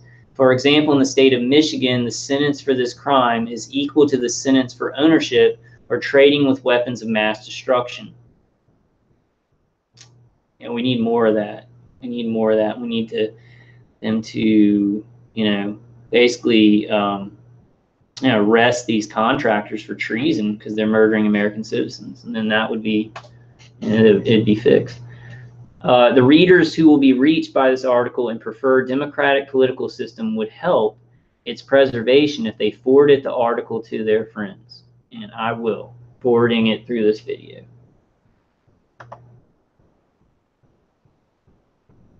Okay, guys, so I think that's all I had. I'm going to go back to chat, see what you guys are talking about. Hey, Native Neuropterus, happy Halloween. So that was a good article. It's really important information. So Mike's saying, right, when that guy in your B2K says I'm tired, that was eventually supposed to be a form of subliminal to you to slow you down and make you, yeah, definitely. How are you doing, Native Neuropterus? You making it through okay?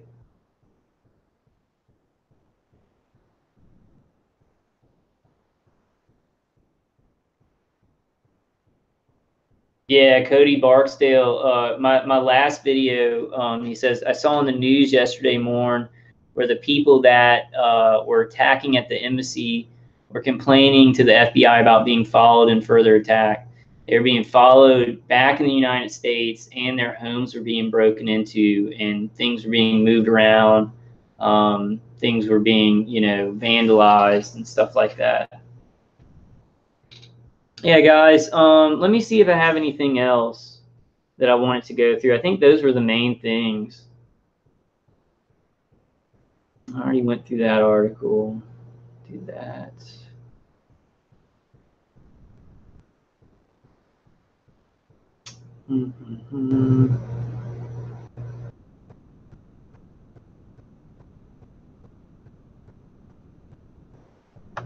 Yeah, guys, I think that's about it. That's all I want to go through for right now. But more to come, more articles, and just solid proof. I also kind of want to slow it down a bit, and for myself and for you guys, maybe do some live streams and just read some, Bible verses and talk about our faith. Faith is so important in getting through this. We need both. We need the information, the solid information, so we can defend from that. We also need to be strengthened in our faith. Yeah, Mike, thanks for coming, man. I'll try and do more live streams. I love having you guys here to be able to talk to you. I got to find a way to get the chat into my Google Hangouts, because I have to come to one screen and then go back. Hey, thanks for coming, Diana. Have a happy Halloween, and take care. Take care, and keep your faith. Just hang tight. Hang tight. Change is coming. It's got to come. Things have gotten so out of control and corrupt. I mean, the silent majority, is pushing back, and I think we'll push back more in the days and months to come. We gotta keep believing, and I really agree with Jeremiah Cohen when he says that God is capable of anything. Through Jesus Christ, we are capable of anything. So the spiritual is just as important as the physical. Yeah, Laurie, my email is vulcanwolverine@gmail.com. And like, anybody email me, I'll try and keep up with them. And I'll try and keep up with y'all's comments too. Sometimes I go through and I read them and I leave a little heart. Yeah, thanks for coming, Autumn. Yeah, you take care too. Like, hang in there. I'll maybe try and do some videos on specific supplements that I take, some specific things that I'm doing. I mean, I'm still getting kind of attacked pretty hard, but there's stuff that really, really does attenuate it a lot. I really want y'all to get Dave Case's CD and try that out. That's a priority. So Native, just trying to make it. How about you? Sorry, my perps are lagging your live video on purpose. Hope you're doing good, Kyle. Appreciate your support, friend. I appreciate you too, Native Neuropterus. Yvonne, this is just what we need the public to know. We need to educate them on our situation. What's happening to us? Yes, Yvonne. Definitely. I mean, we just got to put some solid information out there, give some our logical testimonies. Our testimonies are logical. This is happening to us. There's no other way for people to go who are honest than to tell the truth. Even though it's like, I'm talking to my psychiatrist and she's like, wouldn't it be better if this was mental illness? Well, yeah, at this point, it kind of would be, but I got to tell the truth. My parents taught me to tell the truth. I'm a moral person. This is happening to me and hurting so many people. We just have no choice in that.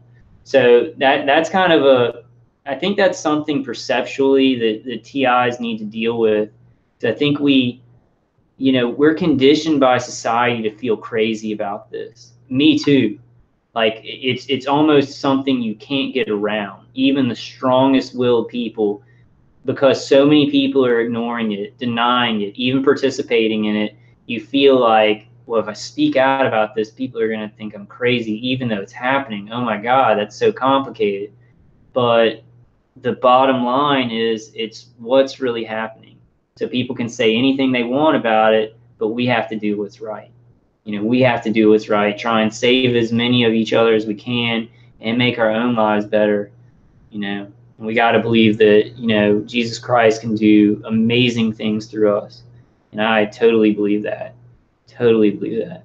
Hey, good night, Steve. Good luck with your appointment, man. Just do what you feel.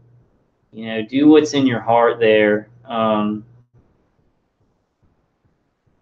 good night, Native Neuropterus. All right, I'm gonna go ahead and close it out, guys. But I'll do some more of these. I just like, you know, having it so y'all can come on the live stream, because y'all are just, I get the smartest, most logical and spiritual target individuals coming to my videos. I really got to brag on the people that watch my videos. Is that bad? Y'all think that's bad? Got to brag on you guys. Okay, so that's the interview. Autumn put in an interview with Romola D and David Case. So if you can all get that and check that out, or just go to Romola D Reports. Yeah, I gotta watch that. I don't think I watched that. But yeah, check it out. There's the science involved in Dave Case's CD, and then I want to, I guess before we end, I'll give you all that. I always put that website up. It's anti-tinnitusv2k.com. And all you got to do is pay for shipping and handling. And then after you use the CD for a while, let Dave know how it helped you. So I'm not going to put it on the screen, but just anti-tinnitusv2k.com. I'm telling you, I don't know what I would do without that CD, because the high-pitched sound, the brain entrainment, the bidirectional stream that's doing the remote neural manipulation, all that stuff is working through nerves around our head, like in nerves in our inner ear and things like that. And you get the microwave here, and you get the microwave hitting your head and then being transferred down to your nervous system. So when you have those similar frequencies, and he puts similar frequencies to the high-pitched sound and in the V2K and everything like that, but they're not harmful, along with some noises that aren't the most relaxing thing to listen to. But the way that you feel after you listen to it, and you got to listen to it for long periods of time. Like, I would just suggest listening to it when you sleep, and it's worth it because you feel better the next day. You'll feel better after using it for a while. You will see a difference. Like, try using it for 2 weeks, and then don't use it for 2 weeks and see the difference, you know. And we also know with our attackers, sometimes they will switch things up to try and trick us. So you may want to like use it for a month and then not use it for a month or something like that to see the difference, or not use it for 2 weeks. I would just use it, you know. I would just use it. But I want to, it's like if it helps somebody and I can prove that it helps somebody, because it definitely helps me. It definitely helps with the remote neural manipulation. It's not something that my attackers are doing, like making me think the CD's working, and it's definitely not psychosomatic. It's not a placebo effect. I think I do have placebo effects from some things that I do, like some supplements that I take, like boron. I feel better because I'm taking them, but I'm not sure if they're really doing anything, but I feel better. It's almost a placebo. Dave Case's CD, there's science behind it, and I would really just suggest getting that, because then you can get control of your emotions and a lot of the stuff they're trying to manipulate with your brain and your nervous system, and deal with things that are going on. You can kind of say, okay, well, this is this and this is that, with the attacks, because it gets very confusing if you don't listen to CD. They're moving forward with remote neural manipulation, and then they're creating all sorts of perceptions, all sorts of feelings. Like, I mean, they can create, when I'm not listening to the CD, they can make, and I do get external microwave hits, but they can also make it feel like my skin's heating up in a certain place by a signal to my brain and my nervous system. So it all gets mixed in. So I'm really getting hit with external microwaves mixed in with signals to nerves near my skin that heat it up and make me feel like I'm getting hit externally. So when you can clear out some of that confusion, you can deal with this stuff a lot better. All right, guys, I love y'all so much. Just thank you so much for the support on my channel. And I think a lot of you guys, y'all are so smart. I look at the comments that y'all put in there. And I really think y'all should give your testimonies. If you don't want to show your faces or give your names, you know, do a anonymous thing and like just blank out the screen or put some kind of screensaver on it. But you guys are so smart so logical and you're so spiritual. You know, you got good advice. You got, I mean, even with these microwaves hitting our minds, I've never seen a group of just smarter, more compassionate people. So I know that y'all are fighters. I know I don't have to worry about y'all that much about how y'all are fighting this. I think that if you're coming and you're watching my videos and you resonate with my videos, I think you're figuring out things, and you're on your journey to defend and figure this out and get stronger against it, and go towards the good information, get a good foundation of information, and really have a lot of faith, just faith and hope in people still. We know that a lot of people suck and they're involved in this, and they're involved in microwave murder, but there are a lot of great people on this world, a lot of great people of faith on this world who, once they know hook, line, and sinker that this is happening, they will be helping us. A lot more people will be helping us. A lot are now. All right, guys, I'm kind of babbling on, but have a happy Halloween. I'll probably go to Ryan's call later on, maybe about 11 or something. So if you want to go to Ryan Oliver's call, OSI, it's on TalkShoe. I don't know the main number for TalkShoe, but I know that his PIN number is 125472. Also, Frank's call is tonight. Frank's call is going on right now, and I don't know his numbers because he moved to another place. He moved to another thing. But I guess you guys go to Target in Massachusetts if you want to find Frank's numbers for his call, and then go just to TalkShoe, and you can get the number from TalkShoe.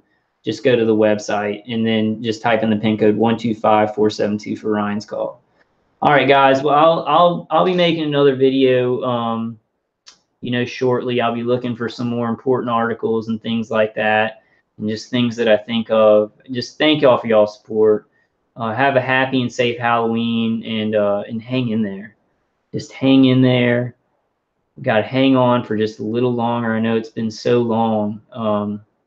But good changes are coming. We're learning a lot more. We're stronger.